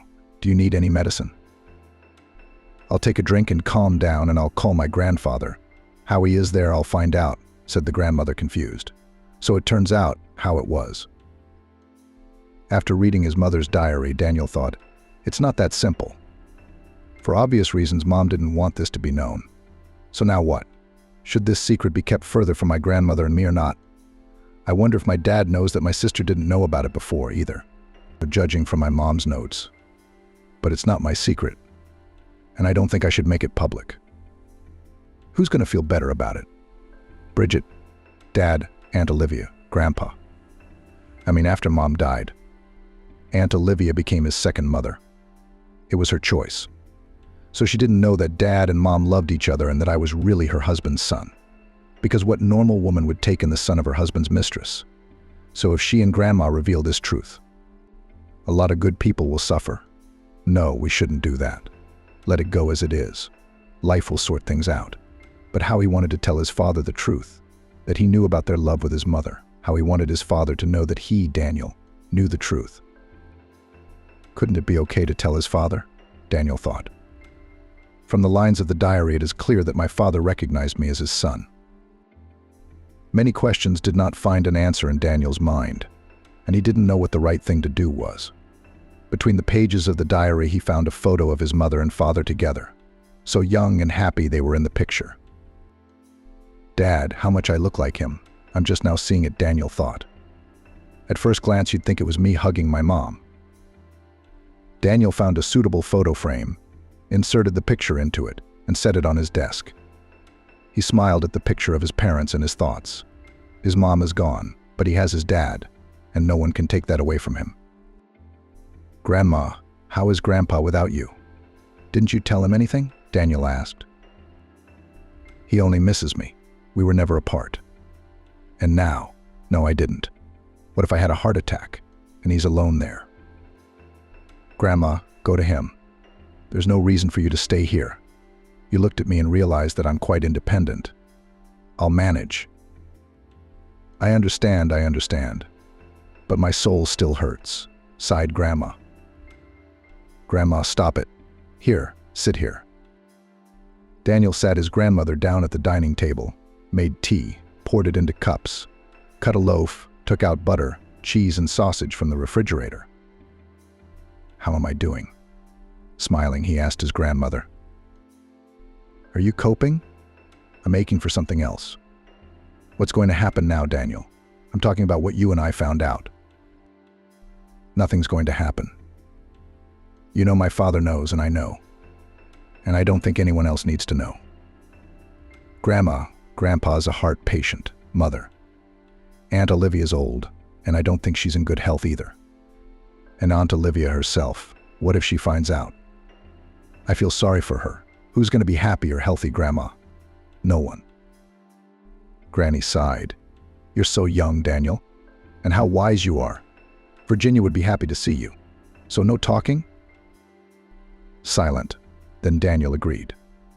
And Bridget, it turns out, is not a Jay's own daughter. Do you think he knows that? Danielle asked. Maybe he already knows that, Grandma. You and I better stay out of it. It's not our secret anymore. I don't think so. And I somehow doubt that I, the old me, I may not understand something, replied Grandma. You said that no one needs such truth. Explain to me, and I agree with you. If I didn't, I might tell someone I shouldn't. Daniel often went to visit his father and Olivia activities. Life and Aunt Olivia didn't like him very much. His father was always happy, even when he was working. He'd put his work aside, set the table, treat him. But Aunt Olivia smoked cigarettes and drank coffee, never sat down at the table with them, and never really kept up a conversation. She'd ask, "How are you?" and that was it. Daniel even felt uncomfortable. He'd lived in their house for so many years, everything was fine. Suddenly it's uncomfortable. Why are you so glum, Daniel? His father asked him once as he walked him out the gate of his house. Are your studies not going well? School's fine. You know, Father, when I come to see you in general, I don't feel like Aunt Olivia's happy to see me. It's as if she wants to, but she can't tell me not to come to you. I don't understand. I've lived with you for so many years, and suddenly there's such a change in her attitude toward me. It's not right for me to discuss my wife with you, son, he said. But Olivia is a moody person, and if she's in a bad mood, she's not going to hide it. And to be honest, this woman remains a mystery to me. In all the years we've been together, I've never really understood her. In short, Dad, you come to my place, Daniel suggested. I just moved into Mom's apartment. You've never been to my place. Come on over, because I don't really feel like I'm at your place. I don't really feel, Dad, I feel a little overweight. What do you think? Call me, or I might not be home without a call, Daniel said to his father. You really haven't been to my place. I'll come and see you. Nothing's changed since Virginia's gone. EJ walked around the apartment as if she'd gone out for a minute and was coming back from her memories. Tears came to Ajay's eyes. To keep Daniel from seeing them, he turned to the table and pretended to look at something there. Is this the table where you study? He wasn't exactly here, Ajay said. His heart jumped and froze. Then it pounded so loudly that even Daniel seemed to hear it. Ajay gently took the photo from the table, brought it almost close to his face, shielding the tears from his son with it, and swallowing the lump in his throat, asked, Did you know, Daniel? And how did you forget to hide the photo? Daniel was confused at first, but then thought, that's even better. At least he and his father won't have any misunderstandings. I found out when I moved here. My grandmother was cleaning and found my mom's diary. I got it from the diary. And I didn't tell you. I didn't know whether to speak or not. I mean, the truth could hurt a lot of people. You're right, son. The truth hurts a lot of people, but lies hurt even more, Ajay replied. I'm glad you know. Virginia wanted to keep it a secret for the sake of everyone's peace of mind, but as it turns out, Dad, let's go to the kitchen. I bought a cake. Would you like some tea? I have a terrible sweet tooth like Virginia. She had a sweet tooth too. Come on, we'll have tea. But there's a lot of things we need to talk about. You're an adult. You should know everything. Isn't there anything stronger than tea? Ajay asked. No, Dad, I don't drink. Please don't drink it either, Daniel asked. Ajay suddenly jumped up from his chair and hugged his son tightly. My son, he whispered. I'm sorry for everything. Dad, come on, Dad. Forgive me for what? I have nothing to forgive you for, Daniel answered, hugging his father. Yes, there is, said Ajay. Well, let's go and drink tea. You're kind like your mother. And I was not known for anger. How do you like it, son, stronger? You know I like it strong. I'm sorry I asked for alcohol, Daniel apologized. Sometimes I want to get drunk, go to sleep, and never wake up in pain again. I'm hot tea, Ajay replied. I can't live without your mom. You're the only thing keeping me afloat. But if you loved each other so much, why didn't you live together?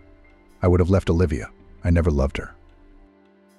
Yeah, your mom didn't want that, Ajay sighed. She thought it would hurt a lot of people. She was worried about her parents. How would they take it? Especially since they're neighbors with Olivia's mother. And you realize that now. But Grandma knows now. She found the diary and read it. But we agreed not to tell anyone. We thought the truth would make a lot of people unhappy. Especially Aunt Olivia. That's what Virginia thought, too. Ajay grinned. Olivia? Yeah, she knew all about us, knew and kept quiet. It was to her advantage, he said bitterly. Why? Daniel wondered. How can you stand it? You can't. What about me? How did she put up with me around her for so many years? I have some ideas about that. Olivia's used to being in control, which is why I think you're here. And then she realized that she could hold me back with you. She knew I wouldn't blab to Virginia's memory. You think I don't know that when I asked you to call me father, she chalked it up to my battered brain. In short, Olivia is unpredictable. Well, now your mom's journal has interfered with Olivia's plans besides me. And now you and your grandmother know about it. Who besides Olivia, at this point, is going to be made unhappy by this knowledge? Danielle asked. And Olivia's own mother? She has nothing to do with it. I feel sorry for her, Ajay replied. And Bridget? I guess you know the saying, better the bitter truth than the sweet lie. Don't follow in my footsteps, son, or I'll be in favor of. Lying is not what life is all about. And life doesn't stand still, and mine is about to end. And it turns out that I haven't really lived yet. I've lied, I've dodged and dodged. I'm living with someone I don't love. And it's for the benefit of someone, but not for myself, said EJ with a sigh. Do you think everyone should know the truth? Daniel asked. I do. Yes, everyone, AJ nodded.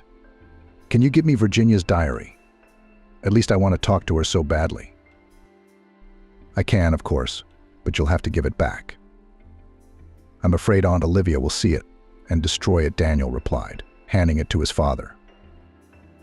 I did, son, but promise me that when I divorce Olivia, you'll give it back to me for good, AJ asked. What are you doing? Yeah, I was going to divorce her, but she thinks it's my drunken ramblings. This time I'm going to file for divorce and property division. It's about time you took my last name and legalized my paternity.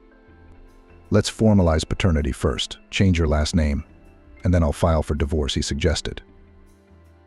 I'd be happy to have your last name, father. But there's more secrets. It's the right thing to do, Danielle. Because Olivia is an unpredictable person. She can do all sorts of things, Ajay chuckled. She's a Medea. Oh, really, Dad? Really, Olivia? No, why would you do that? Daniel got worried. Oh, son, you don't know women. They're the cause of all our troubles. And they make us weak. That's right. I'm kidding, Ajay laughed. But it's time for me to go. The cake is delicious, by the way. I'll bring cake next time I come over. Give me Mom's diary. Just wrap it up in a bag, put it in a bag, because I don't have a bag. Well, his father left, and Daniel felt light and happy. Soon he would have his father's last name. He looked at the picture of his parents and saw several bills of money next to it. His father planted it, Daniel said aloud, and smiled. Not believing his eyes, he read the note several times. Vika said Bridget is not Ajay's daughter. I thought she was joking. He even told her it wasn't April 1st and her kind of joke wouldn't fly. It's not a joke, she said. Really, that Virginia still wonders how he didn't get it. Bridget is a copy of her father, Mishka. She is a copy of her father's character. It's a little tough for a girl, but you need that nowadays. It's a time of tough people and grip and tact. My dear friend, do you think all men know who they're raising their own or other men's children? This woman knows who the child is from, and a man can either believe it or not. No, Olivia's not kidding. I don't know why she told me that. Maybe she couldn't bear to keep it to herself. No, of course not. I'm not going to tell Ajay. I don't want to hurt him. Besides, he loves Bridget. Not the kind of father who doesn't even know about his daughter. The kind of father who raised her. Ajay tensed up, his head thudding and pain echoing in his chest area. Bridget, not his daughter. No, he'd never compared her to anyone she looked or didn't look like. He was just sure she was his daughter. Anger swept over AJ. Olivia had bound him to her. He'd put up with her all his life for Bridget's sake, loved someone else, and tolerated Olivia, even when she annoyed him to the point where he wanted to strangle her. He had. Bridget was always a light in the window for him. He was distracted by his daughter and forgave Olivia her dislike for him. And she, knowing he loved Virginia, forgave his dislike for her. That was how they lived in dislike. Before he went down to the kitchen where Olivia was, he breathed deeply, letting out the anger and all the demons that were pushing him to deal with Olivia. And when he had more or less calmed down, he left the room. You ready to go? AJ asked sharply. 5 more minutes, and everything will be ready, Olivia answered. Are you hungry? Olivia looked at him, smiled, and turned away to slice bread. Ajay seemed strange to her, confused and tense at the same time. Probably work problems again, she thought, and sighed. Bridget's not my daughter, Ajay said, sitting down at the table and keeping his eyes on Olivia. Olivia shuddered and tensed. Someone else might not have noticed it, but he'd learned every gesture she'd made over the years. He'd caught her off guard with his question. She didn't know whether to lie or tell the truth. Why aren't you saying anything, Olivia? I asked you a question, AJ asked calmly. He calmed the storm that was brewing inside him as he read over and over the paragraph in the diary that said he wasn't the father of his daughter. Olivia tossed the knife she'd been cutting bread with and turned sharply toward Ajay. No, he couldn't read the fear in her face. It was more like triumph. She raised her head proudly and looked up at him, smiling. Well, yes, Bridget is not yours. So now what? I'm wondering how you know that.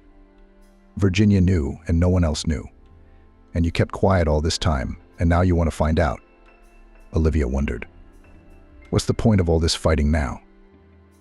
No, I didn't. I just found out. You lied, and it ruined your life. Oh, come on, don't be so hard on yourself. Olivia snorted. Virginia had told it in her diary and revealed the secret. So now you're going to give up on Bridget? No, I'm not. I raised Bridget, so she's my daughter and my grandchildren. But when I think that I could have had a different life, a happy life with the woman I love, and because of your lies I missed her, I squeezed her out. But with the woman I love, I would have lived. Don't forget that you met your beloved thanks to me. Olivia smiled.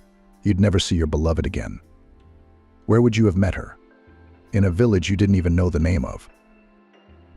I'm a fool. What is this?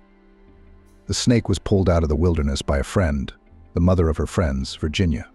I felt sorry for her, and she returned the favor by being ungrateful. I don't want Bridget to know that I'm not her family, Olivia realized. That's all I want from you for now, and I won't. I know she loves you. Sometimes I think she loves you more than she loves me.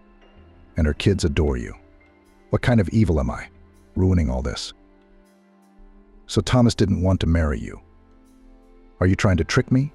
He didn't even know Bridget was his daughter. I knew even then that Thomas wouldn't make a husband or a father. He's a fickle man, not a husband. That's why I didn't tell him anything and decided to make you both husband and father. Oh, Olivia, you're so full of it.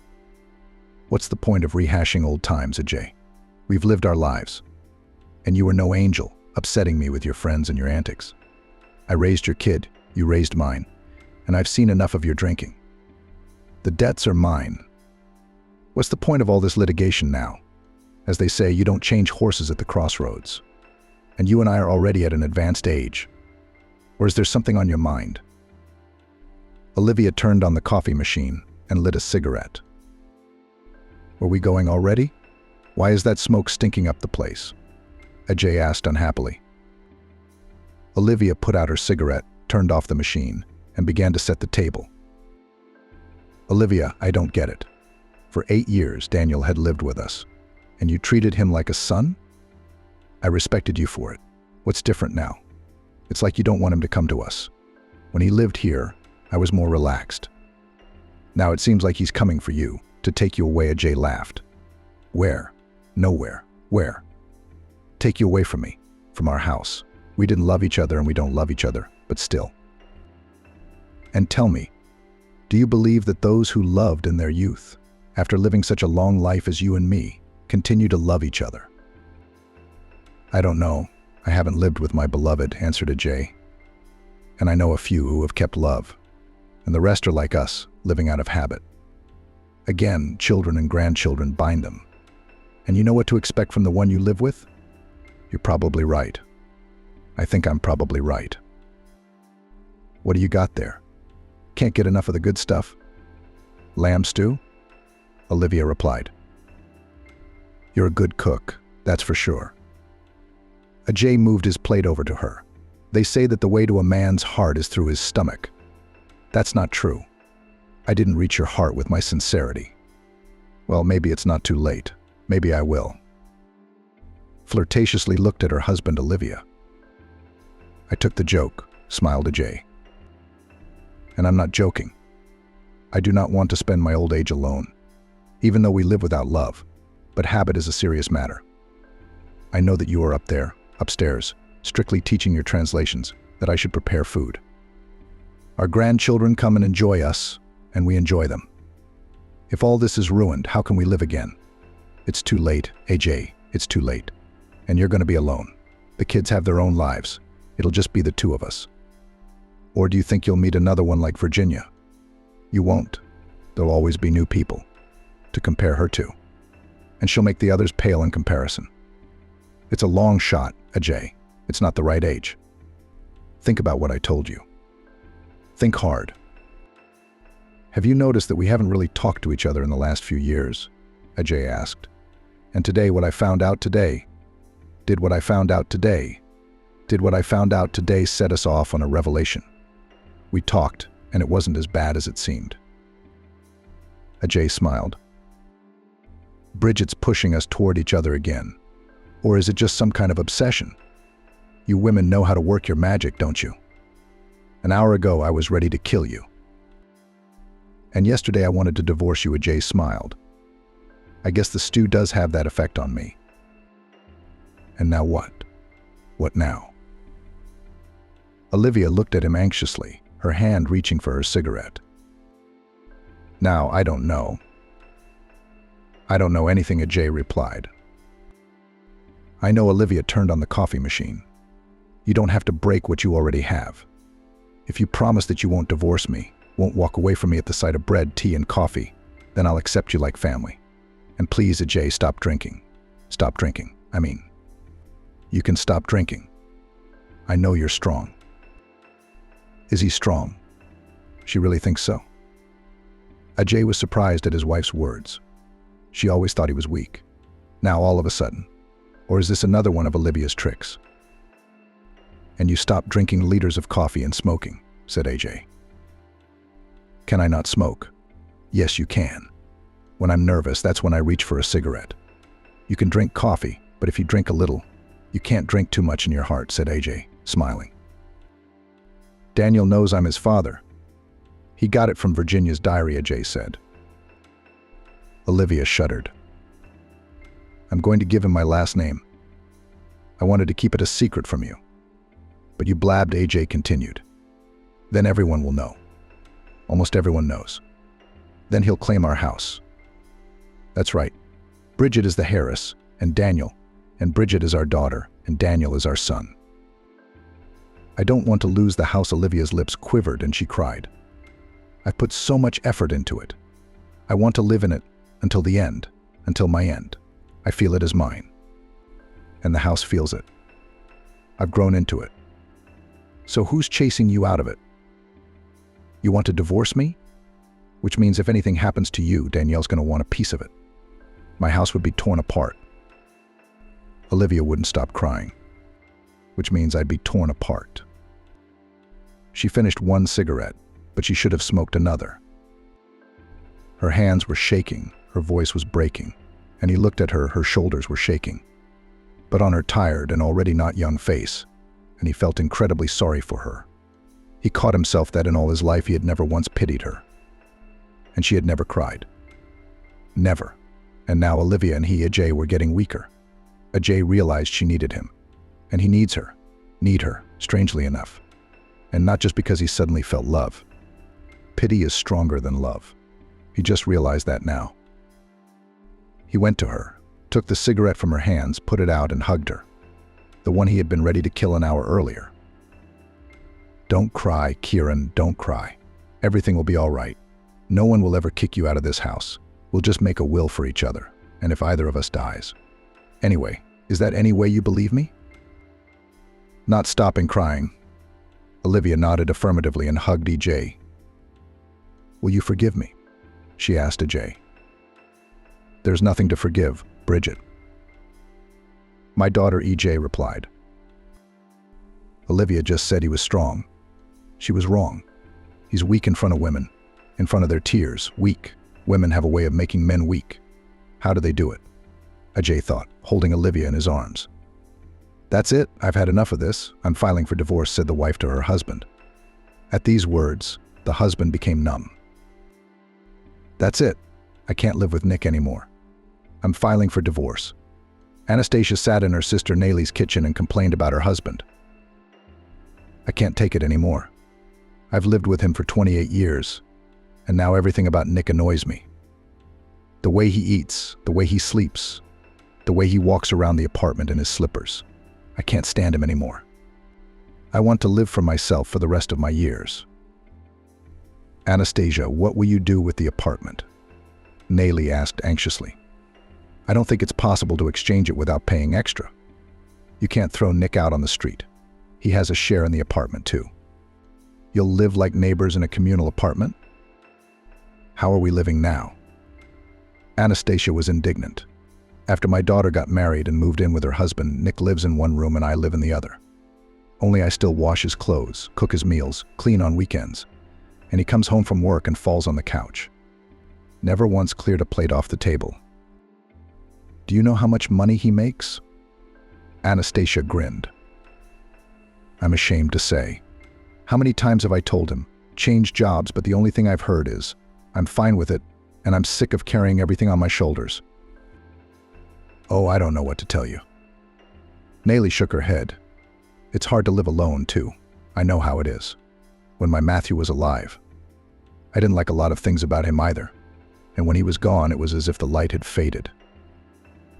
I won't be alone, Anastasia said nonchalantly. And if I don't meet another man, it's okay. Without a man, too, you can do just fine. Remember how in the movie Girls the main character said, I decided not to marry at all. One is calmer, I want lackeys. I want gingerbread. But you loved Nick once, didn't you?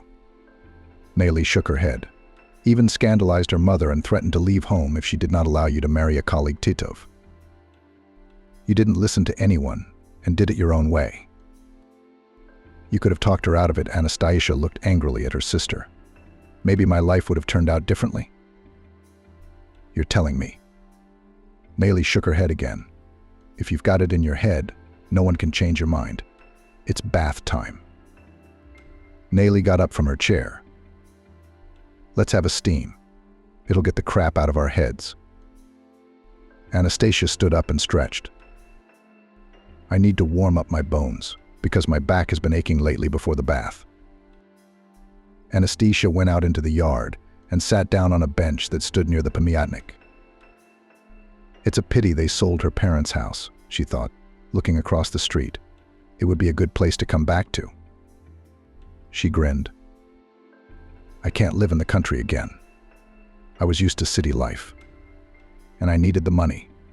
I'd just gotten a 2-room apartment. I had to furnish it. The money from the sale of my parents' house came in handy. And we spent it on a car. I wanted to please the man I loved, Anastasia grumbled, deciding to get some fresh air. Nayli came out of the anteroom. Breathe, breathe. You don't have this in the city. It's all chemistry. When I come to the city, I get a headache. How do you live there? I've lived in the country all my life and I'm not going anywhere. Call me a hillbilly. I was born here, I'll die here. Yeah, life has flown by and I haven't even lived it yet, Anastasia sighed, squinting against the bright sun. I just got married and had a daughter, and I might be a grandmother soon. Anastasia had known Nick since she was a little girl. He was best friends with her older brother Andrew. They went to school together, went swimming at the river, and raced bicycles. Benjamin always tried to follow Andrew, but he always chased him home and even swore at him. But Anastasia didn't care. She was secretly in love with Dan Titov, who seemed much older than her brother and did not even hide from anyone that he was already smoking cigarettes, although he was barely 14 years old. The sun's rays penetrated through the curtains, waking Nick from a deep sleep. He took after his father. He grumbled to his mother, Rosalie. I suppose he's going to end up with an alcoholic and a companion like Dan. Good thing Carla got rid of her husband. He'd frozen to death outside his house drunk in the winter. They found him in the morning. Anastasia paid no attention to her mother's nagging, continuing to stare at Nick with loving eyes. Except that to him she was still little, as he called her, even though she was only 2 years younger. When Andrew left for the army, Nick was taken too. Anastasia wrote letters to her brother, saying hello to Nick, and was very happy when in a return letter her brother wrote back to her saying that Nick sends his warm army greetings to you too. After graduating from the 8th grade, Anastasia decided to enter the culinary school, although her mother suggested that she go to the city and apply to the trade school. But she did not want to go far from home, because in a year were to return from the army Andrew and Nick Thompson. Nayli had married by then, moved into her husband's house, and was expecting her second child. She rarely visited her mother and sister, because she had no time to be with her own family. In the evenings, Anastasia and her mother dreamed that when Andrew returned from service, he would marry Vivian. Although Vivian, who faithfully waited for him from the army all 2 years, she sometimes ran to Anastasia, bragged that she had thought up the style of the wedding dress, and white shoes, which she and her mother bought in the city department store, were already lying in the closet in a cardboard box, waiting for the celebration. When Andrew and I have a baby, Vivian said cheerfully, "You'll be his godmother. I want a son to be the firstborn." She rolled her eyes dreamily. "And then we can have a couple of girls. But the main thing is that the first must be a son." "Oh, you're dreaming." Rosalie looked affectionately at the future daughter-in-law. "It's hard to manage with 3 children." "I know myself nothing. I am strong," laughed Vivian. "And with a husband like Andrew, I can do everything." Vivian continued to dream. "He grew up caring, hardworking, and handsome. Other girls envy me that a guy like him could love me. You'd think I was ugly." "Oh, no, no, no," Rosalie shook her head. "You and my Andrew are a very good couple, and I'm very glad you're getting married. We just have to wait a few months until he comes back, and then we'll want a wedding like this. 3 days of celebration. If only my Anastasia could find a good groom. Then I'd have peace of mind for all my children," Rosalie sighed. But her mother, embarrassed, Anastasia ran off to the other room. Rosalie and Vivian laughed loudly. But the dreams were not destined to come true. A month before the end of the service, Andrew died. No one knows how it happened. Or rather, the command, of course, knew the circumstances of his death, but said only one thing: an accident. From grief, Rosalie in a flash grayed and could not believe that in a closed coffin is her son Andrew. "It's not him, not him." She wailed at the cemetery, watching the grave mound grow.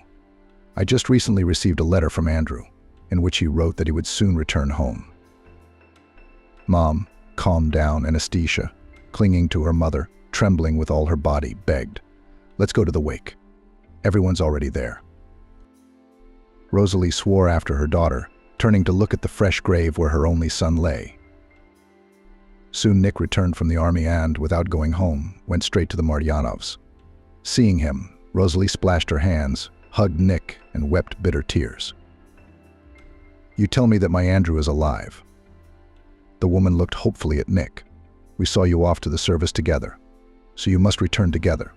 Tell me that you deceived me, brought to the coffin of another man's son." "No," Aunt Rosa. Nick shook his head. "Not deceived." He sighed heavily. "I'm sorry." Bye. Nick quickly went out into the yard, sat down on a bench, and lit a cigarette. Nick didn't notice how Anastasia silently walked over to him and sat down next to him. "Welcome back," she said quietly. But Nick shuddered with surprise. "Oh, I'm scared." He almost dropped his cigarette and smiled. "Wow, how you have grown, quite a bride has become." "How did Andrew die?" Anastasia asked quietly again, staring off into the distance. "I don't know," Nick answered hastily. "I was on leave that day, and when I returned to the unit, I was told that Andrew..." He was silent again. "In short, that Andrew is no longer there, and no one explained the reasons to me. You know, the army, there is a lot of secrecy." In fact, Nick lied. He knew that his best friend died because of him, and now he was tormented by conscience. On another leave, Nick met a girl and started dating her, but she had an older brother who was strongly against it. He warned Nick that if he did not get away from Grace, he would be in big trouble. But Nick only grinned, saying that nothing would scare him. On that fateful day, Nick and Andrew walked out of the unit together to go about their business. Nick was excited about his date with Grace, and Andrew decided to buy gifts for his family. After all, he was about to be discharged soon, and he wanted to return home not empty-handed. They had barely rounded the corner of the concrete fence when they ran into a group of guys, including Grace's older brother Benjamin. He looked at Nick sternly. "I warned you to back off my sister. Well, now hold on." Benjamin swung and hit Nick with all his might, who fell to the ground. But he jumped up and came at him. A fight ensued. Andrew could not stay away and rushed to help his friend. Benjamin took a knife out of his pocket and wanted to stab Nick with it. But it so happened that the knife hit Andrew right in the heart, and he fell down. Everyone froze, not expecting such an ending. "Cops!" shouted Benjamin, and the boys scattered. Nick ran after them. He wandered around the city for a long time and returned to the unit only in the evening. There he was told that Private Andrew Martyanov was killed. There were no more details. Nick was interrogated, as it should be, because he was seen leaving the unit together with Andrew. But he, afraid that he could go to the brig, said that as soon as he and Andrew went out of the gate, they went in different directions. And he knows nothing more. Until the end of the service, Nick was afraid that the command of the unit guessed that Andrew died because of him, and even stopped going on leave. But everything went well. He was no longer summoned for interrogation. And now, looking at Anastasia, he felt ashamed of her and Aunt Rosa, that they had lost a son and a brother. "It's me," Nick got up from the bench. "If you need anything, contact me to help with the household or something else. After all, Andrew and I were best friends. I, so to speak, will help you." "Thank you," Anastasia looked at him gratefully. "And then Mom says that we are completely without male hands left. Even digging the vegetable garden is now no one." "Not a problem," Nick said. "I'll come to you tomorrow morning." But in the morning, Nick did not show up. All night he celebrated his return with his friends, and in the morning he was hungover. He went to bed and slept through the night. "So where is your assistant?" Rosa asked her youngest daughter snidely. "I guess I shouldn't have praised her yesterday that Nick would help us with everything. I'll have to go back to Jake's house again. He'll do anything for a bottle. Last time he dug our garden so hard, nothing grew. But there's no way out. I don't have any strength left. And look at you. Skinny, you can't hold a shovel." "Mom, you'll see. Nick will come," said Anastasia, looking out the window. "He promised to help us in everything instead of Andrew." "Oh, Andrew, my darling son," Rosalie wailed. "And who did you leave us for?" Anastasia did not listen to her mother and ran out of the house. She walked along the country road and, reaching the house where the Titovs lived, looked through the fence into the yard. Aunt Carla was doing chores, and Nick was nowhere to be seen. "Something's peeking out," Helia Swan, Nick's friend, sneaked up on her. "Why don't you come inside?" "I'm not looking at anything," Anastasia replied fearfully.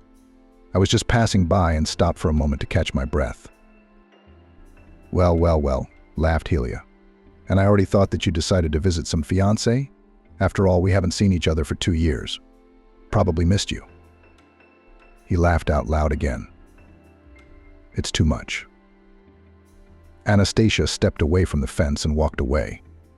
But she heard Helia enter the house and shouted loudly, "Nick, stop snoozing, you already have brides waiting for you at the gate." Anastasia blushed and walked even faster towards her house. She thought that Nick had forgotten his promise. And what was her surprise when, waking up in the morning, she went out into the yard and saw him in the garden with a shovel in his hands. "Come on, show me which beds to dig."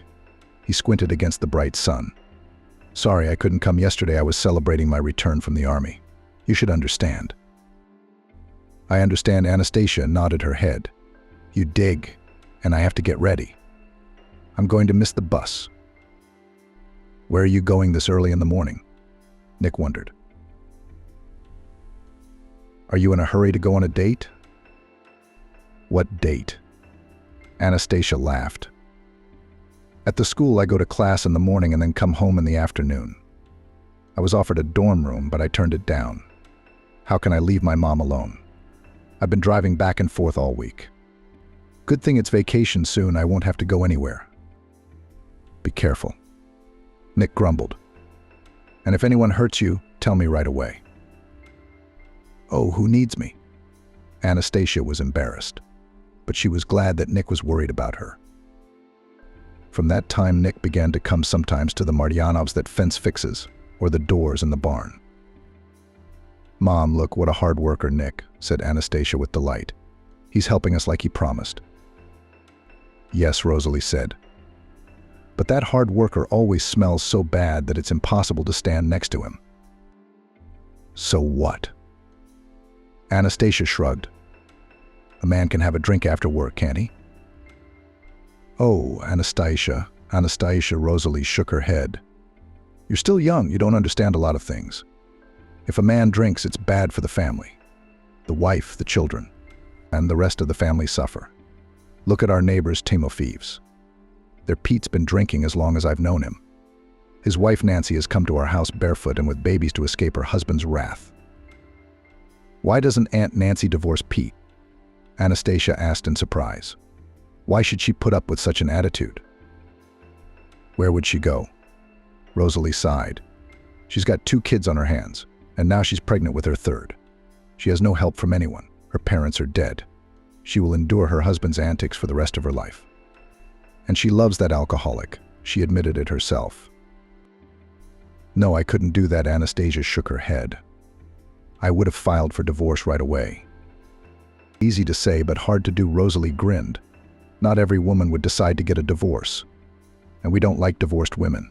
Even if she were a widow. There's nothing you can do, fate. But divorced women are like some kind of lepers.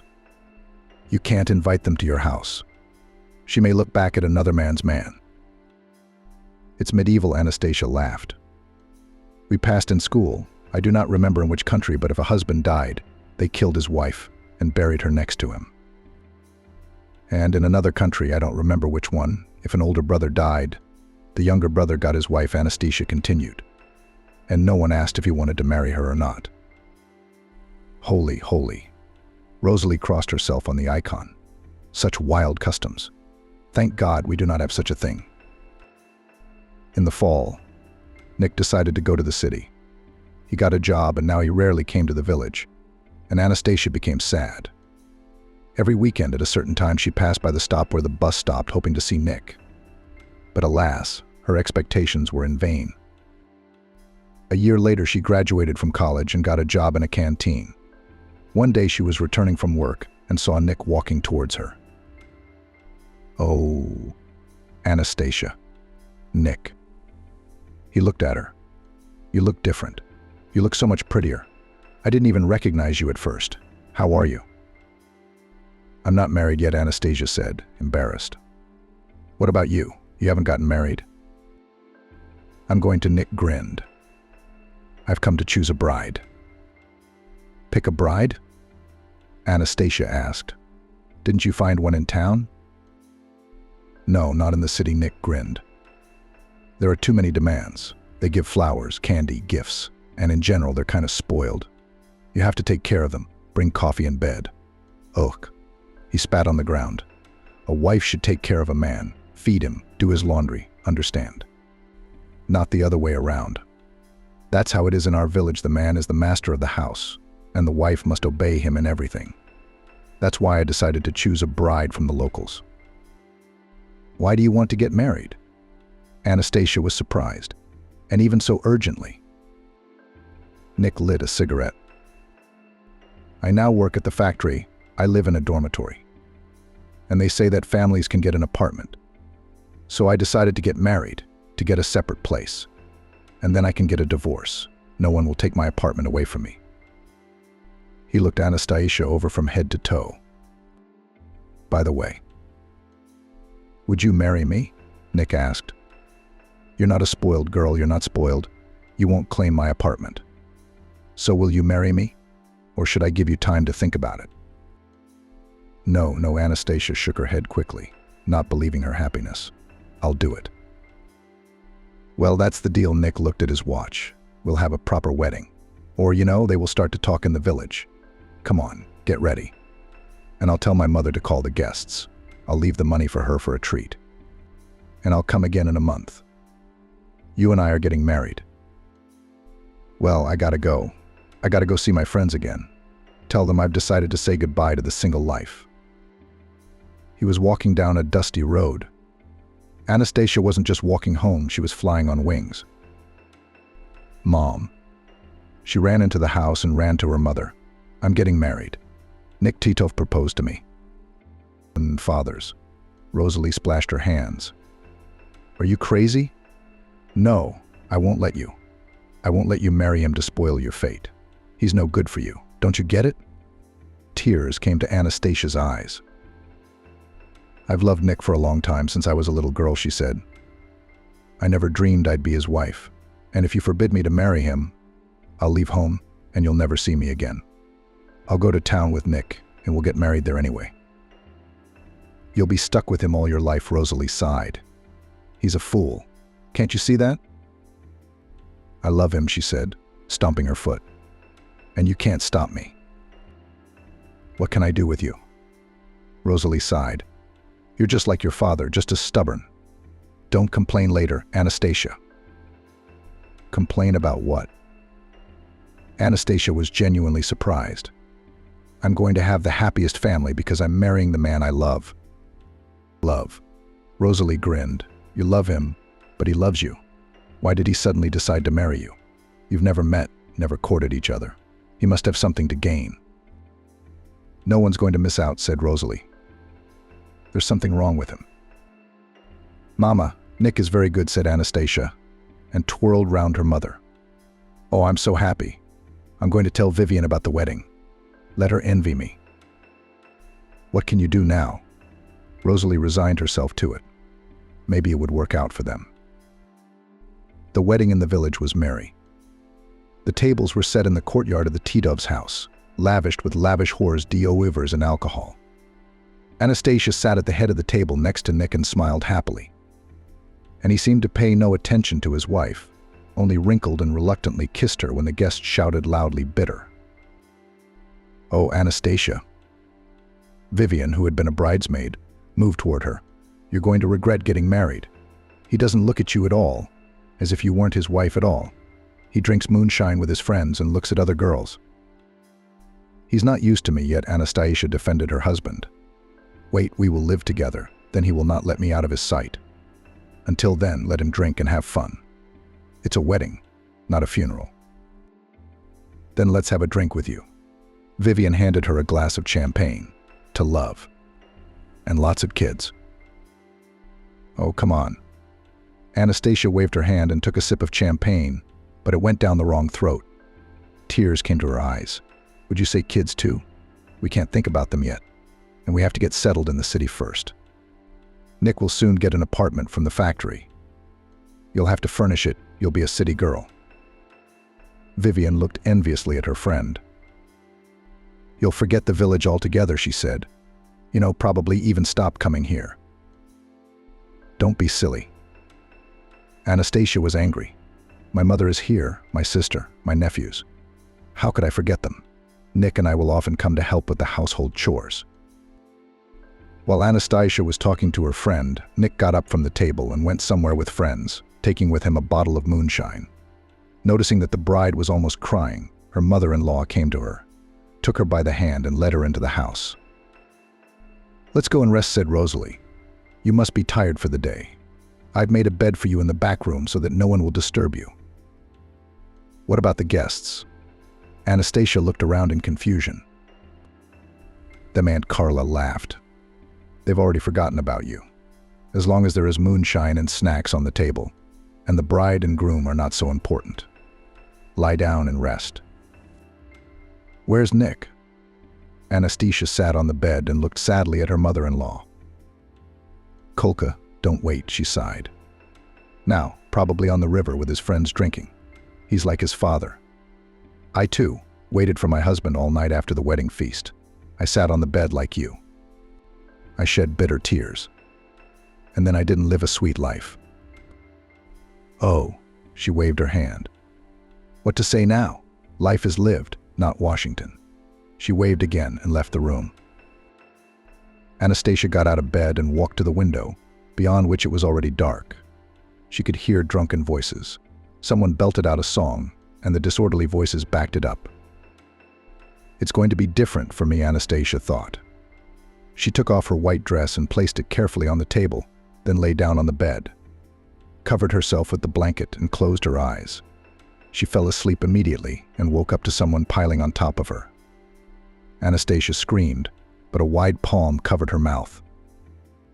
"What are you yelling for? Are you going to wake up the whole house?" She heard Nick's voice. "Didn't you recognize your husband?" He continued to pile on top of her. Don't. Anastasia tried to say, but she failed. Come on, Nick poked her with his breath. You're my wife now and you should know your duties. Or didn't your mother tell you anything about them? He laughed. Come on, do not break. Or I'll go find another woman for myself. There are plenty of them in the village. Who would not refuse a man's caress? Anastasia obeyed in silence. Her lip was bleeding and she prayed to God that it would all be over quickly. In the morning, the guests gathered again in the Titov's yard. Anastasia no longer sat at the table, but as hostess, she brought the treats, washed the dishes and watched Nick, who again had fun with his friends, forgetting that he had a young wife. And at night he was again pestering Anastasia, and she silently tolerated everything, only furtively wiping away her tears. A couple days later, Nick went into town for work. I gotta go, he mumbled as he put on his shirt. What about me? Anastasia looked at her husband in bewilderment. I have to pack. I have to quit my job. There's no reason for you to come with me now. I'll get an apartment, we'll get settled, and then I'll call you to me. And this. Give me your marriage license. I have to show them at work that I'm a married man now. Nick, when are you coming to pick me up? Anastasia was almost crying. I mean, we just got married. What will people say? He left his young wife at home and went to the city. But you do not listen to anyone. Nick counted the money and stuffed it into the inside pocket of his jacket. I'll settle down and take you to the city. So tell all the curious people. Let them figure out the rest. Let me at least walk you to the bus. Anastasia jumped out of bed and started to get dressed. I'll walk myself. Nick looked at her angrily. And you help my mother. Don't be lazy. Maybe I'll go to my house for a while? Anastasia suggested timidly. I don't feel comfortable living here without you. As you wish, Nick shrugged. Okay, I gotta go. The bus won't wait. He didn't kiss his wife goodbye. Nick walked out the door and walked briskly to the gate. Anastasia hoped he would turn around and wave at her. But Nick didn't even look back. She cried a little, and then gathered up all her things and went back to her mother's house. What have you done? Rosalie shook her hands when she saw her daughter. Mom, stop it, Anastasia cut her off. Nick went to the city alone to get an apartment, Anastasia said. As soon as he's settled, he'll come and get me, and we'll leave. Yeah, Rosalie said, her thin lips tightening. Words and words go here and there, but deeds go nowhere. Well, I've been married, so maybe I'm happy now. We'll live like we used to. If Nick wanted you, he'd have taken you with him instead of embarrassing you in front of people. Nick will come for me, Anastasia said, resenting her mother. And if I'm bothering you, I can go back to my mother-in-law's. It's my house there now, too. Lev already, Rosalie sighed. If you're back, we'll see. A week passed, another week, another month, and there was no word from Nick. Anastasia ran to the mailbox every day, hoping to see a letter from him. But she found nothing in the mailbox except the newspaper her mother had written. From acquaintances, she learned that Nick has already received an apartment, in which he now lives alone, and he doesn't even think of coming to the village. If that's the case, I'll go to him myself, she told her mother at breakfast. I'll get the address and then I'll go. Go. Rosalie shrugged. It doesn't seem very human. You're here and your husband's in town. I don't know what he's doing there. She put the food on her daughter's plate. Anastasia picked up a fork and picked up a piece of scrambled egg, but suddenly she turned pale and ran out into the yard, clamping her mouth shut. I see Rosalie sighed as Anastasia returned to the table. Now I guess I'll have to go into town to deal with your man. Mom, what are you talking about? Anastasia looked at her in surprise. You're pregnant, that's what. Rosalie shook her head. It's no big deal. There was no sorrow. Well, it can't be helped now. I won't let you disgrace yourself. She tied a kerchief on her head, went outside and headed for the Titov's house. Anastasia, did you fall asleep while playing Six in the Sun? Anastasia opened her eyes and saw Nelly holding a birch broom. No, Anastasia stretched. I remembered my life, how I had married a penny, how I had moved to the city to live with him. If it hadn't been for my mother, I would have been alone with my daughter in my arms. Our mother was a brave woman, Nayli smiled. She's remembered fondly. She never told me what she said to your Nick when she found him in town, but he came to the village like a sweetheart and took you with him. But she was very worried about you. She felt in her motherly heart that you weren't living well with your husband. How many times I told her not to tear her heart out. Did she listen to anyone? At least you didn't say anything when you came to visit, but kept quiet. What kind of husband and father would Nick make? What else could I say? Anastasia lowered her eyes. It was my own fault for not listening to my mother and marrying him. I've been tormented all my life.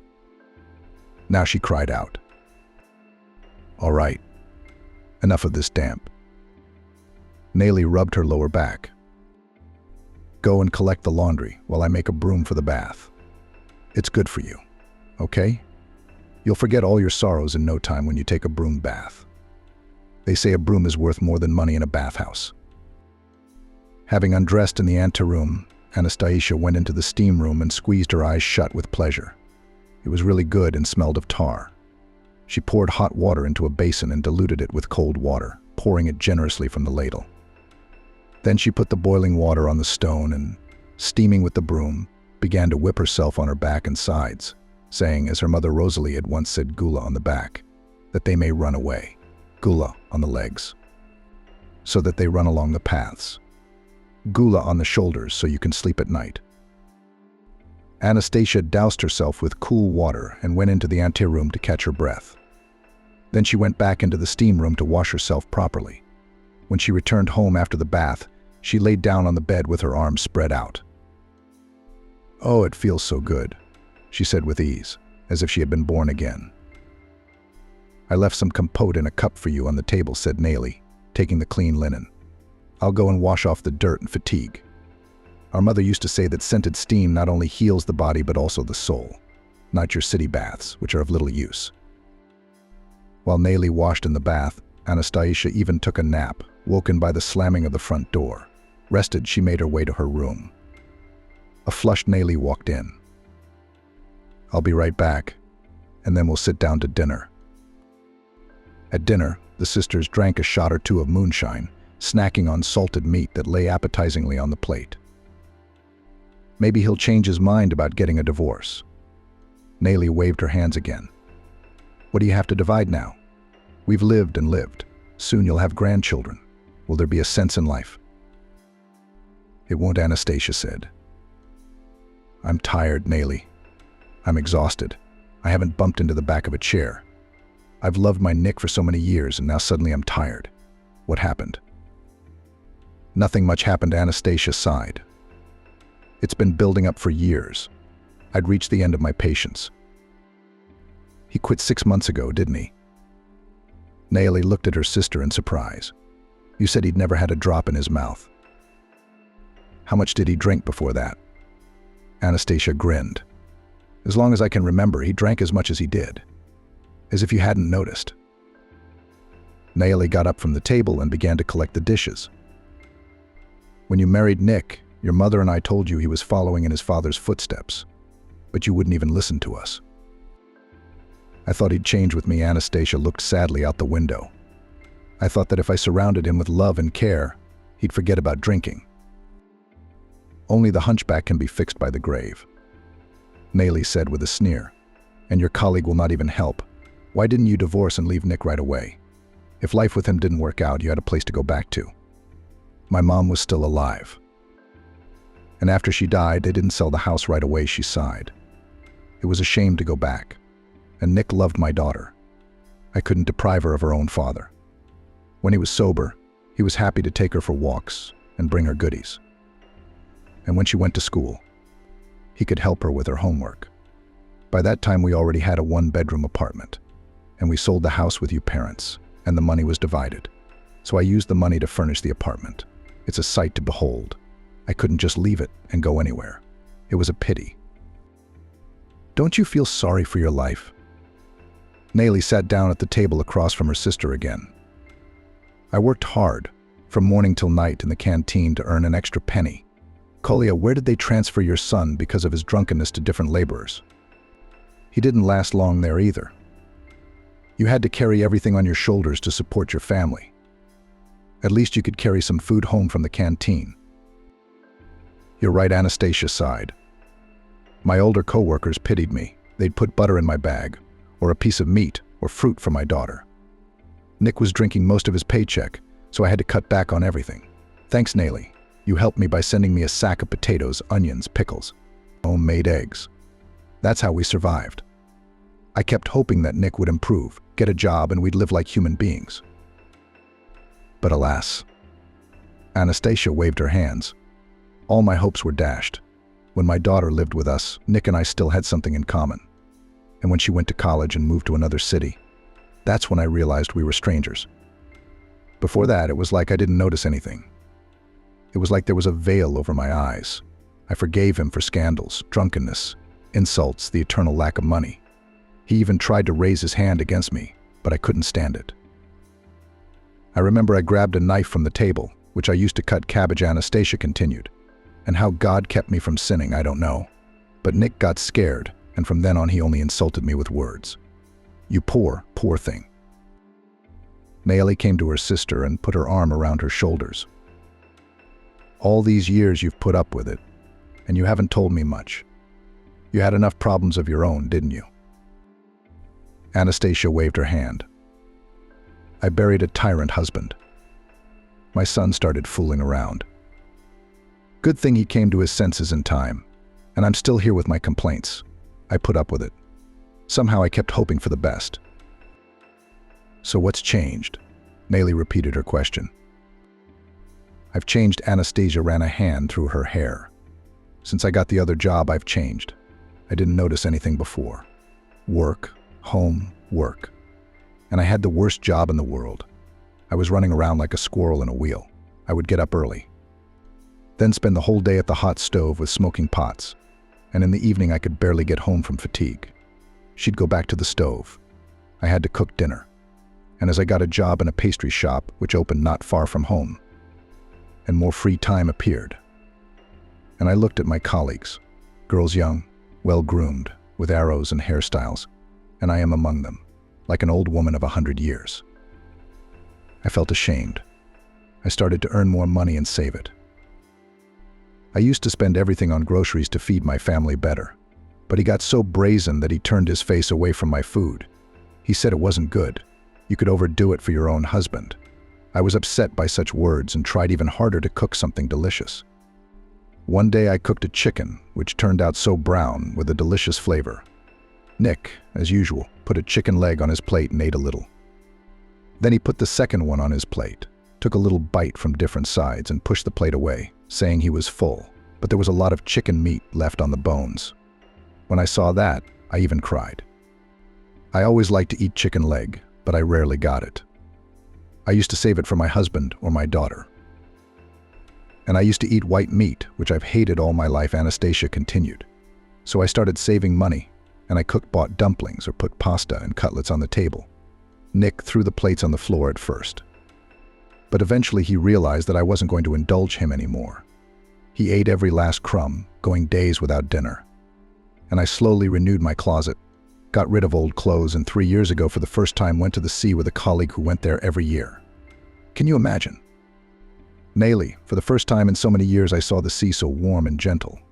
On vacation I enjoyed everything like a child, and I did not care that we rented some shed where there were only 2 beds with iron nets and sold mattresses. And all the amenities were in the yard. I then the whole year lived the memories of this vacation, and the next year again went to the south, having saved money for tickets. Oh, how Nick called me names before the trip. But I did not care. It was at the resort I felt like a woman, which men can still pay attention to. It was like I spread my wings and even had a little resort romance with no strings attached. Are you planning to go to your resort this year? Naomi grinned. I see you enjoyed it, didn't you? I did. Anastasia nodded her head. I liked feeling like a human being instead of a maid and a housekeeper. Well, it's time for bed. Naomi looked at her watch. I wish you were leaving tomorrow. I'd have stayed a little longer. They wouldn't understand at work, Anastasia said with a smile. The next day, Nayeli walked her sister to the bus. You should think again before you make a decision, she said, hugging Anastasia goodbye. It's easy to tear things down, but it's hard to put them back together again. Anastasia nodded silently and walked up the steps to the bus. As she entered the apartment, she nearly tripped over her scattered shoes. Was it really that hard to clean up after yourself? Anastasia grumbled, putting her husband's shoes on the shelf. Nick walked out into the hallway, glaring angrily at his wife. Have you had enough of Dan Holm? Leave me alone, Anastasia shrugged him off. You'd better help me unpack my bags. Nayeli's brought her presents, and she seems embarrassed. Is she trying to drag her own sister into her dirty business? Or did she lose her shame and show up with her boyfriend? Anastasia didn't listen to him anymore and went into the kitchen. It was the same as usual when she was away from home. The table was covered in grease stains. The sink was full of dirty dishes, bread crumbs on the floor. It was so hard to clean up after yourself. Anastasia grumbled as she put on her apron. I didn't get married to wash dishes and scrub floors. Nick replied defiantly, that's what women are for. And what are men for? To lie on the couch and scold their wives. Anastasia was silent, gathering her courage. Let's get a divorce. We've been strangers for a long time. Why should we torture each other? Why don't we? Nick answered immediately. I have no doubt in my mind that you'll never do it. Maybe I'm sick of it too. How do you feel about me? I'll find myself a young hottie, and you'll learn how to live without a man. That's the deal, Anastasia exhaled with relief as she began to clean up. We'll split the apartment, and we'll each get our own lives. And I'll finally have an orderly kitchen, not a pigsty like this. Nick looked at his wife resentfully but said nothing. He went to his room and didn't come out until the evening, and when he got hungry, he came to the kitchen and was surprised to find that Anastasia had not cooked anything. Had you forgotten your duties? He literally burst into her room. Do I have to go hungry? Have you forgotten that you and I are getting a divorce? Anastasia didn't even look at him, continuing to flip through the magazine. Learn to live on your own. Cook your own food now. And you're going to wash your own clothes too, by the way. I'm done working for you, Anastasia said. Oh yes, I'm sorry, I forgot that you're divorcing me, Nick said ironically. Good luck. He forcefully slammed the door to the room. Anastasia heard her husband slam the refrigerator door, swearing. Then something rattled and fell, but she didn't even go out to see what he'd dropped. Anastasia went to work in the morning, and on her lunch break, she went to file the divorce papers. She filled out the necessary application, stating in it the reason didn't agree on the characters. The court clerk's office accepted her application and marked it, and said they would send her a notice by mail when she would have to appear in court for a preliminary hearing. When she got home that evening, Anastasia went into the kitchen, poured herself some tea, and made a sandwich. She didn't feel like eating. Out of habit, she pulled a pot out of the cupboard to make dinner, but then suddenly laughed and put the pot back. She went into her room, turned on the TV, lay down on her bed, and closed her eyes. On the TV, a man and a woman were first figuring out their relationship, and then vigorously declaring their love for each other. Anastasia turned off the TV, covered herself with a blanket, and fell asleep until the morning. She didn't hear Nick rattling the dishes in the kitchen, making his own dumplings, and even washing his own plate, which had never happened before. 2 weeks later, Anastasia handed him a subpoena she'd pulled out of the mailbox. What's this? Nick stared at it, looking at the paper. A summons. Anastasia shrugged. We have to appear in court the day after tomorrow. We're going to go to court the day after tomorrow to get a divorce. What, he yelled. You weren't kidding, were you? No, the wife replied calmly. And I also chose a few options for the exchange of our apartment. We'll have to pay extra, of course, but we can live separately.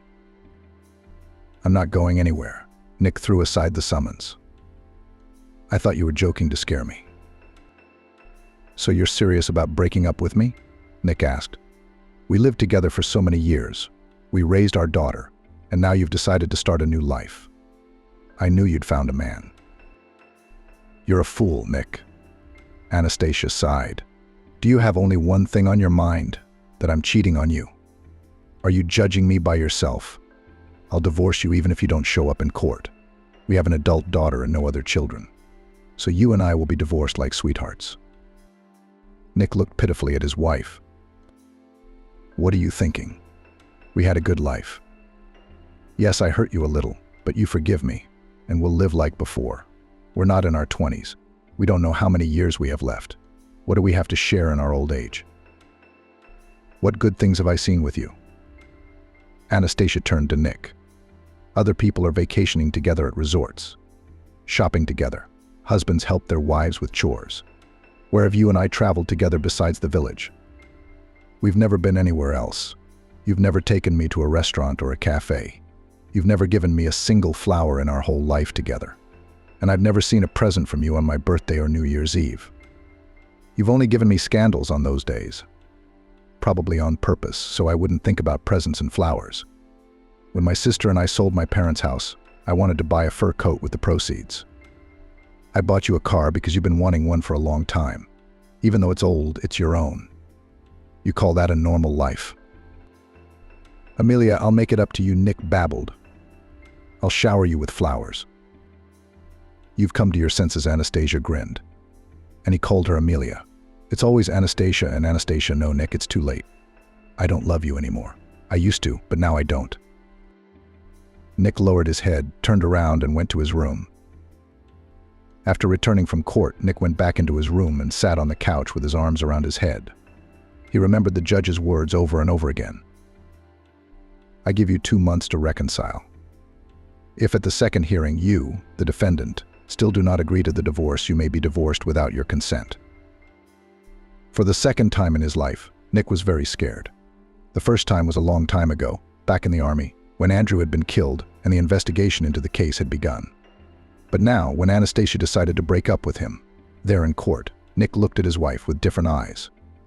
He suddenly saw the tired expression on her face, the cross lines on her forehead, the drooping corners of her lips, and he felt unbearably sorry for Anastasia. There was no one closer to him. He suddenly wanted to hug his wife, to hold her close, to confess his love to her for the first time. And he also realized that he would be lost without his ear, sink to the bottom, get drunk and die under some fence. All these years she had taken care of him, nursed him back to health after another binge. Yes, she'd swear, yell, get angry, but she'd never leave him in the lurch. And Rosa's daughter? How will she react to her parents' divorce? Will she want to stay in touch with her father? Something had to be done. Nick got up from the couch and went to the window. But what? Would Anastasia believe his sincere remorse and take back the statement? The next day, when Anastasia got off work, she was surprised to see Nick standing by the car. What are you doing here? She asked, walking up to him. Did something happen? 3. I was driving by and decided to pick you up to take you home. He was obviously embarrassed. Maybe I need to stop at a store or something. You tell me. You don't have to carry all the heavy stuff yourself. You used to ignore the heavy grocery bags I used to bring home. And then my arms would get sore. Anastasia grinned. Okay, let's go home. I've been on my feet all day. Yeah, and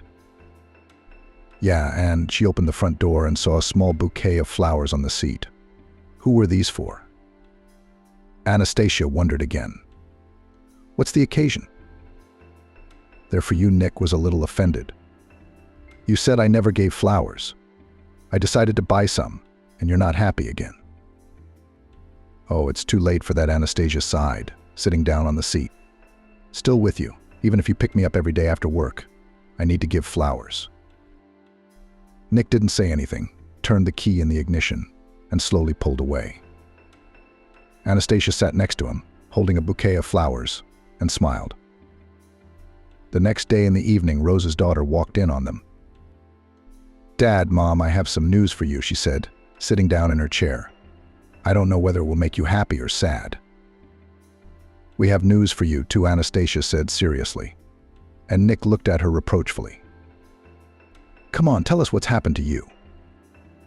Well, laughed Rose, you're going to be grandparents soon. Really? Anastasia came up to her daughter and hugged her.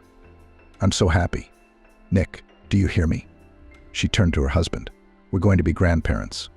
Will we have a grandson or granddaughter? I don't know, Rose shrugged. We haven't had an ultrasound yet. It's scheduled for next week. Then we'll know the sex of the baby. What's your news?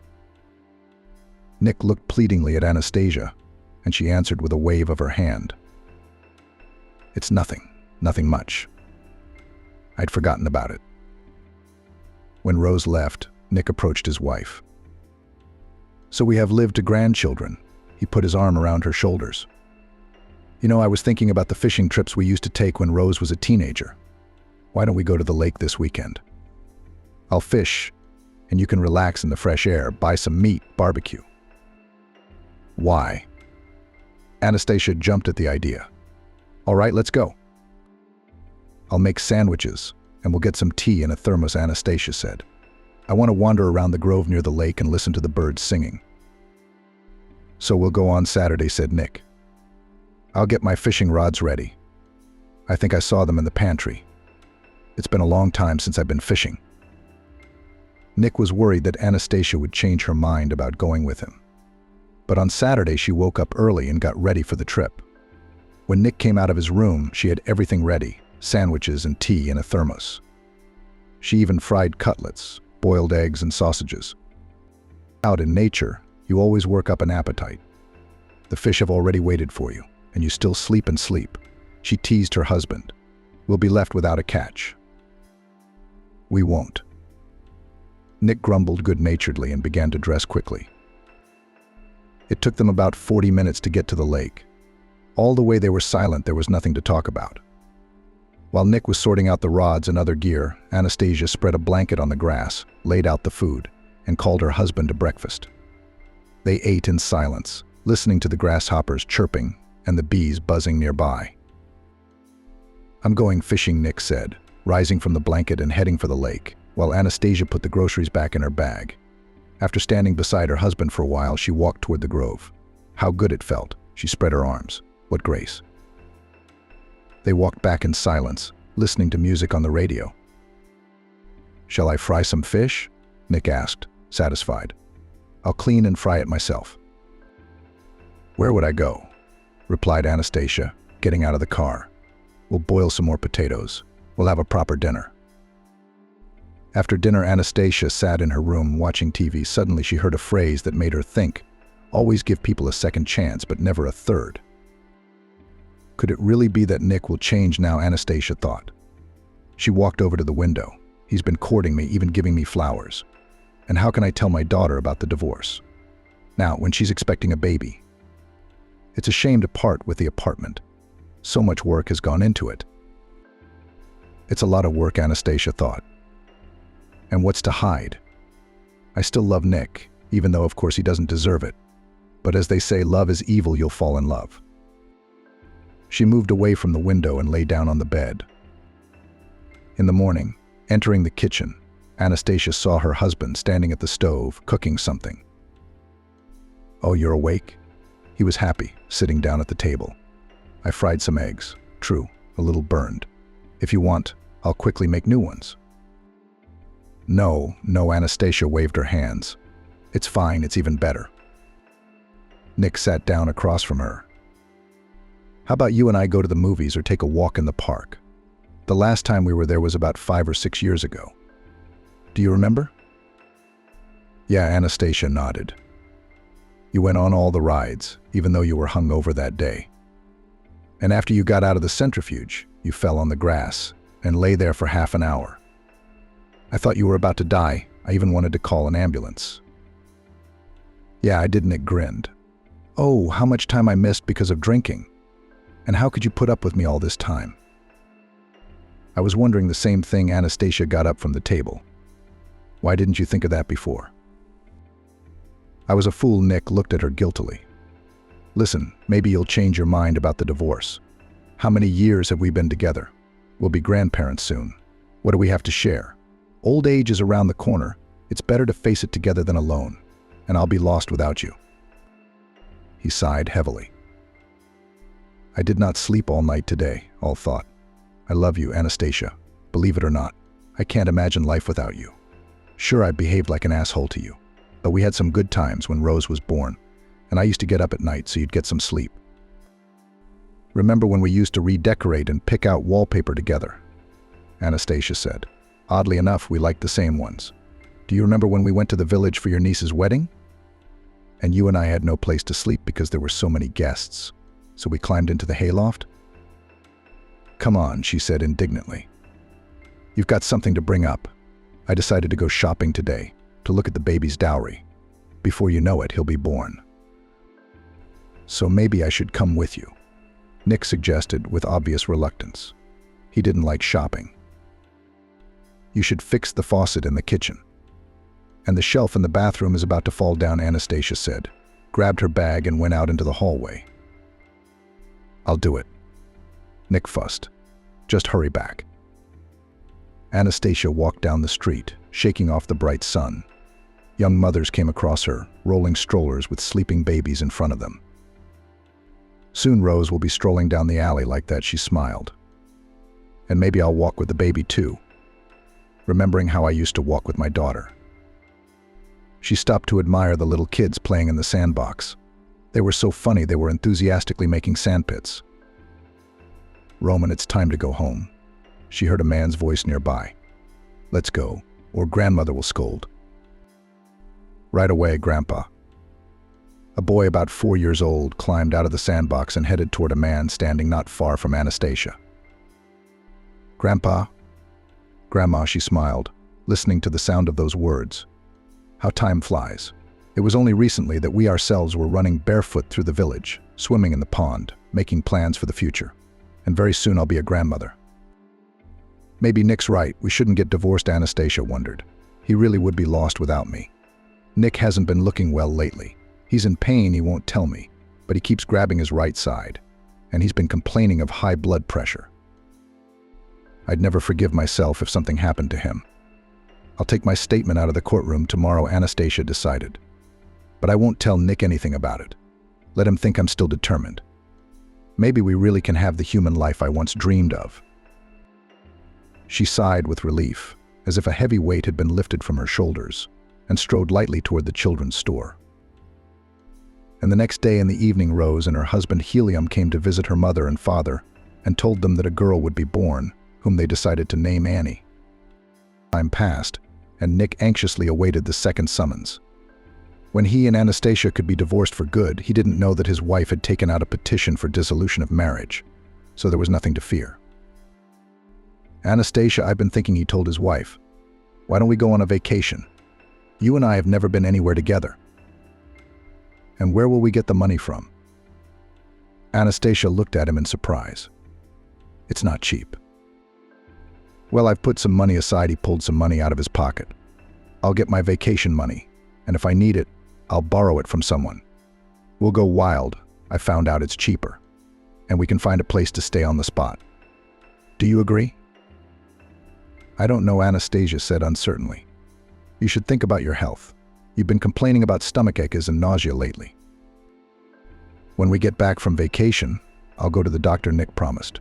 Or maybe I just need a vacation, and then everything will be fine. Shall we go? Let's go, Anastasia waved her hand. We don't know when we'll get away next time. When my granddaughter is born, I won't have time to travel. I'll have to help my parents. That's great, rejoiced Nick. But I have a favor to ask you. He was silent for a while. Let's go on vacation by plane. I realize that it's expensive, but I'm embarrassed to admit. I've never been on an airplane, and I'd really like to try it, Nick said. I've only flown once, the year before last, and I'm afraid to go again. Anastasia looked at her husband with fear. Do not be afraid of anything, Nick reassured her. I will hold your hand the whole flight. At the airport, they were a little confused, not knowing which way to go, until they heard the announcer's voice inviting them to check in for their flight at counter number 4. Once seated, Nick immediately fastened his seatbelt and stared out the window, waiting for the plane to start moving. The flight was only supposed to last a couple hours, but Nick was gripped with panic from the first few minutes and his hands began to shake. He gripped the arms of the seat and closed his eyes. Feeling the plane begin to gain altitude, Nick opened one eye. He looked out the porthole and saw that they were flying above the clouds, and now he was overcome with a feeling of elation. The airplane had gained altitude. The passengers became animated, and some even began to unbuckle their seatbelts and get up from their seats to go to the restroom. Nick was still sitting in his seat, looking around curiously. The food arrived, and he was again surprised to find that the airplane had food. After lunch, he began to fall asleep. He closed his eyes and fell asleep. Nick woke up only when a pretty stewardess announced landing. The plane began to descend. Again, there was an amplified noise.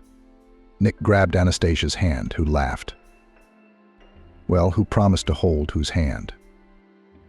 The plane landed safely, and Nick breathed a sigh of relief. It's a good thing we'll be traveling back by train. Nick and Anastasia settled in a private house in a room that barely fit the two of them.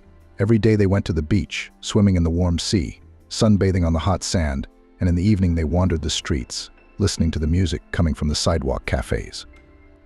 Anastasia noticed that despite the vacation, her husband was somehow sad, and one day she asked him about it. "You see, Anastasia," Nick replied, "I've just realized that I've lived most of my life for nothing. I could have seen the whole world with you. But instead, I've prioritized the bottle, forgetting about everything in the world about you. I only cared about my drinking buddies, who were not really my friends at all." It's good that you realize that. Anastasia gently stroked her husband's arm. "You and I have everything ahead of us now. We will work, save money for new trips. And maybe we'll buy a cottage? After all, when the granddaughter is born, she will need fresh air." Yeah, Nick seized on the idea. "I'll build a gazebo, we'll drink tea and talk in the evenings. And we'll put a bathhouse and a swimming pool next to it. I've seen inflatable ones for sale at the store." "Oh, we'll live with you. Just take this divorce papers with you. Or we'll have to remarry again." "Hadn't you noticed that the deadline had passed and no summonses had come?" Anastasia grinned. "I thought you had figured it out a long time ago." "Were you thinking about divorcing me?" Nick jumped up happily from the bench, sighing and clutching his right side. "That's it. When we get home, we'll go straight to the doctor." Anastasia helped her husband back to the bench. "In case you have something serious, and the main thing is to start treatment in time." A couple of days later, they returned from vacation, and Anastasia made an appointment for her husband to see a general practitioner. An elderly man in a white coat listened to Nick attentively and gave him a referral for tests. On his second visit to the therapist, Nick received a referral for an ultrasound of the abdominal cavity and additional biochemical tests. "Doctor, what do you think my husband has?" Anastasia asked with concern. "It's too early to say." The therapist scrutinized Nick's tests. "But I can assume that your husband has cirrhosis, given his previous lifestyle, and the symptoms confirm it." "Now you have to prepare for my funeral," Nick said irritably, when they left the clinic. "Don't be sad for long, you're buried. Get married right away." "Why should you live alone?" Nick said with a bitter grin. Anastasia did not answer anything, understanding the mood of her husband. "Coffin me, choose me, inexpensive. There is nothing to spend, anyway we'll rot in the ground. And don't you dare dress me up in a suit. I can't stand these jackets and ties. Put me in a blue shirt and a gray sweater, my favorite. Then I'll look so handsome for sure." "Stop talking nonsense." Anastasia couldn't take it anymore. "Why are you burying yourself alive? We'll treat it as the doctor says. If necessary, we'll agree to surgery. And you'll be as good as new. And when the time comes, you'll die your own death. But that won't be for a while. Maybe I should go to church, do some penance." Nick suddenly suggested it. "God will absolve me of my sins. Maybe I'll get better." "How many sins do you have?" Anastasia asked wryly. "I think I know all your sins. Maybe you're hiding something else from me." "I have one big sin," Nick lowered his head. "But I can't tell you about it yet. I'll confess it when the time comes. Or maybe I'll take this secret with me to the grave." While they waited for the results of additional tests, Anastasia watched her husband. His appetite was gone, his sleep was disturbed, and he became nervous and irritable. As before, he was angry with his wife and dissatisfied with everything. "Maybe I shouldn't have taken the application." Anastasia thought. We would have been divorced by now, and I wouldn't have heard those angry words. When it was time to go to the hospital again, Nick flatly refused. Go on your own, he said sharply to his wife. It was you who forced me to take stupid tests and examinations. I had nothing else to do. I had to go to the clinic alone. Anastasia knocked on the door and cautiously looked into the doctor's office. Ah, Titova recognized. Well, come in, said the doctor. I've come alone. Anastasia crossed the threshold. My husband isn't feeling well.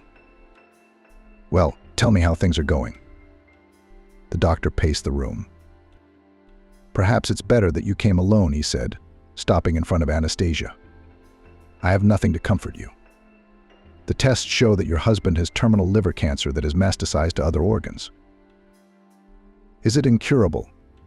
Anastasia asked the question and realized the stupidity of it. Couldn't we do surgery or something else? Could chemotherapy be administered? The doctor thought for a moment. You could try. But I don't think it would help anymore. Although, you need to take some more tests to be sure that your body can withstand chemotherapy. Here's a referral to an oncologist for tests. He'll explain everything you need to do next. Anastasia walked home slowly, tears in her eyes and the doctor's voice in her ears, 3 to 6 months. When she returned, she walked into Nick's room and saw him sleeping with his legs tucked under him. Maybe it will still turn out okay, she watched her husband's face. As if he sensed her gaze, he opened his eyes. Seeing his wife, with difficulty he got up and sat down on the sofa.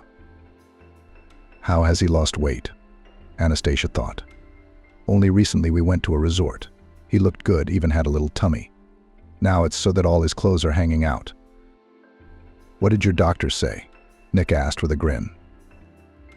You'll live, Anastasia answered hastily. I just need to take some tests for treatment. We'll go with you tomorrow.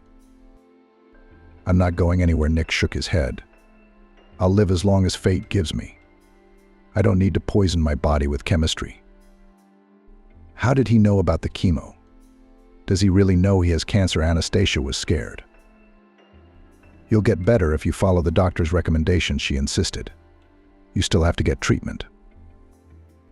I won't, Nick repeated capriciously. Drink your own pills, maybe it's better for you. Maybe you'll become calmer and they'll let you go. Become as you wish, Anastasia said tiredly. I can't change your mind. The next day, Anastasia went to the oncologist and told him that her husband, Nick, didn't want to take any medication. And she hadn't even told him about the chemotherapy. I'll tell you what the doctor said when asked if Nick had any chance of recovery. A lot in treatment depends on the patient himself, on his willpower and will to live. Sometimes hopelessly ill patients literally cling to life and live for another 10 years, and the other may die of a cold or cut his finger. If your husband does not want to fight, then medicine is powerless here. So just be close to your husband, help him. Support him with painkillers, which I will now prescribe you. That's all you can do to help him.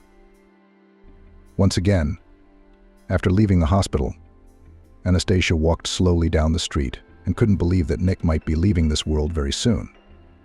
The phone rang and she saw on the display that it was her daughter calling. Mommy, how are you and Daddy doing? She asked cheerfully. Helium and I want to come over and visit you today. Oh, Rose, how can you show up? Anastasia tried to answer. Daddy's a little sick. Don't worry, it's nothing. He got a virus somewhere. I'm afraid I might catch it from him. When he gets better, we'll come to you. You need to take care now. You're about to give birth, so you mustn't get sick. Anastasia said goodbye to her daughter. She walked slowly down the street again. She didn't want to tell Rose that her father was seriously ill. When she had the baby, then she would know everything. In the meantime, let her remain in ignorance. Her husband's temper had changed for the worse again. He became cranky, angry, irritable again. When he was in pain, he would throw a pillow at Anastasia as if she were to blame for his suffering. Anastasia put up with his antics, making liquid porridge and spoon-feeding him. When he stopped rising from the couch, she massaged him to avoid bed sores and changed his underwear. Nick grew weaker every day. He could no longer turn over on his own. His speech became slow and at times slurred. He moaned and gritted his teeth in pain. And in his delirium, he kept saying, "Andrew, take me away, Andrew." 3 days before Nick died, Rose gave birth to a daughter, and Anastasia, sitting beside her husband, through her tears, said, "Well, you've lived to see your granddaughter. Now get well. Annie needs a grandfather. You'll tell her stories and ride her on your back." But Nick didn't understand anything anymore. And just before he died, he looked at Anastasia with clear eyes and slowly said, "God punished me for Andrew. He was killed because of me. I should have been in his place." "What are you saying?" Anastasia screamed. But Nick didn't hear her anymore. After Nick's funeral, Anastasia was afraid to go into the empty apartment, where no one was waiting for her. In the evening, she wandered the streets for long periods of time, pondering her husband's last words, that her brother Andrew had died because of him.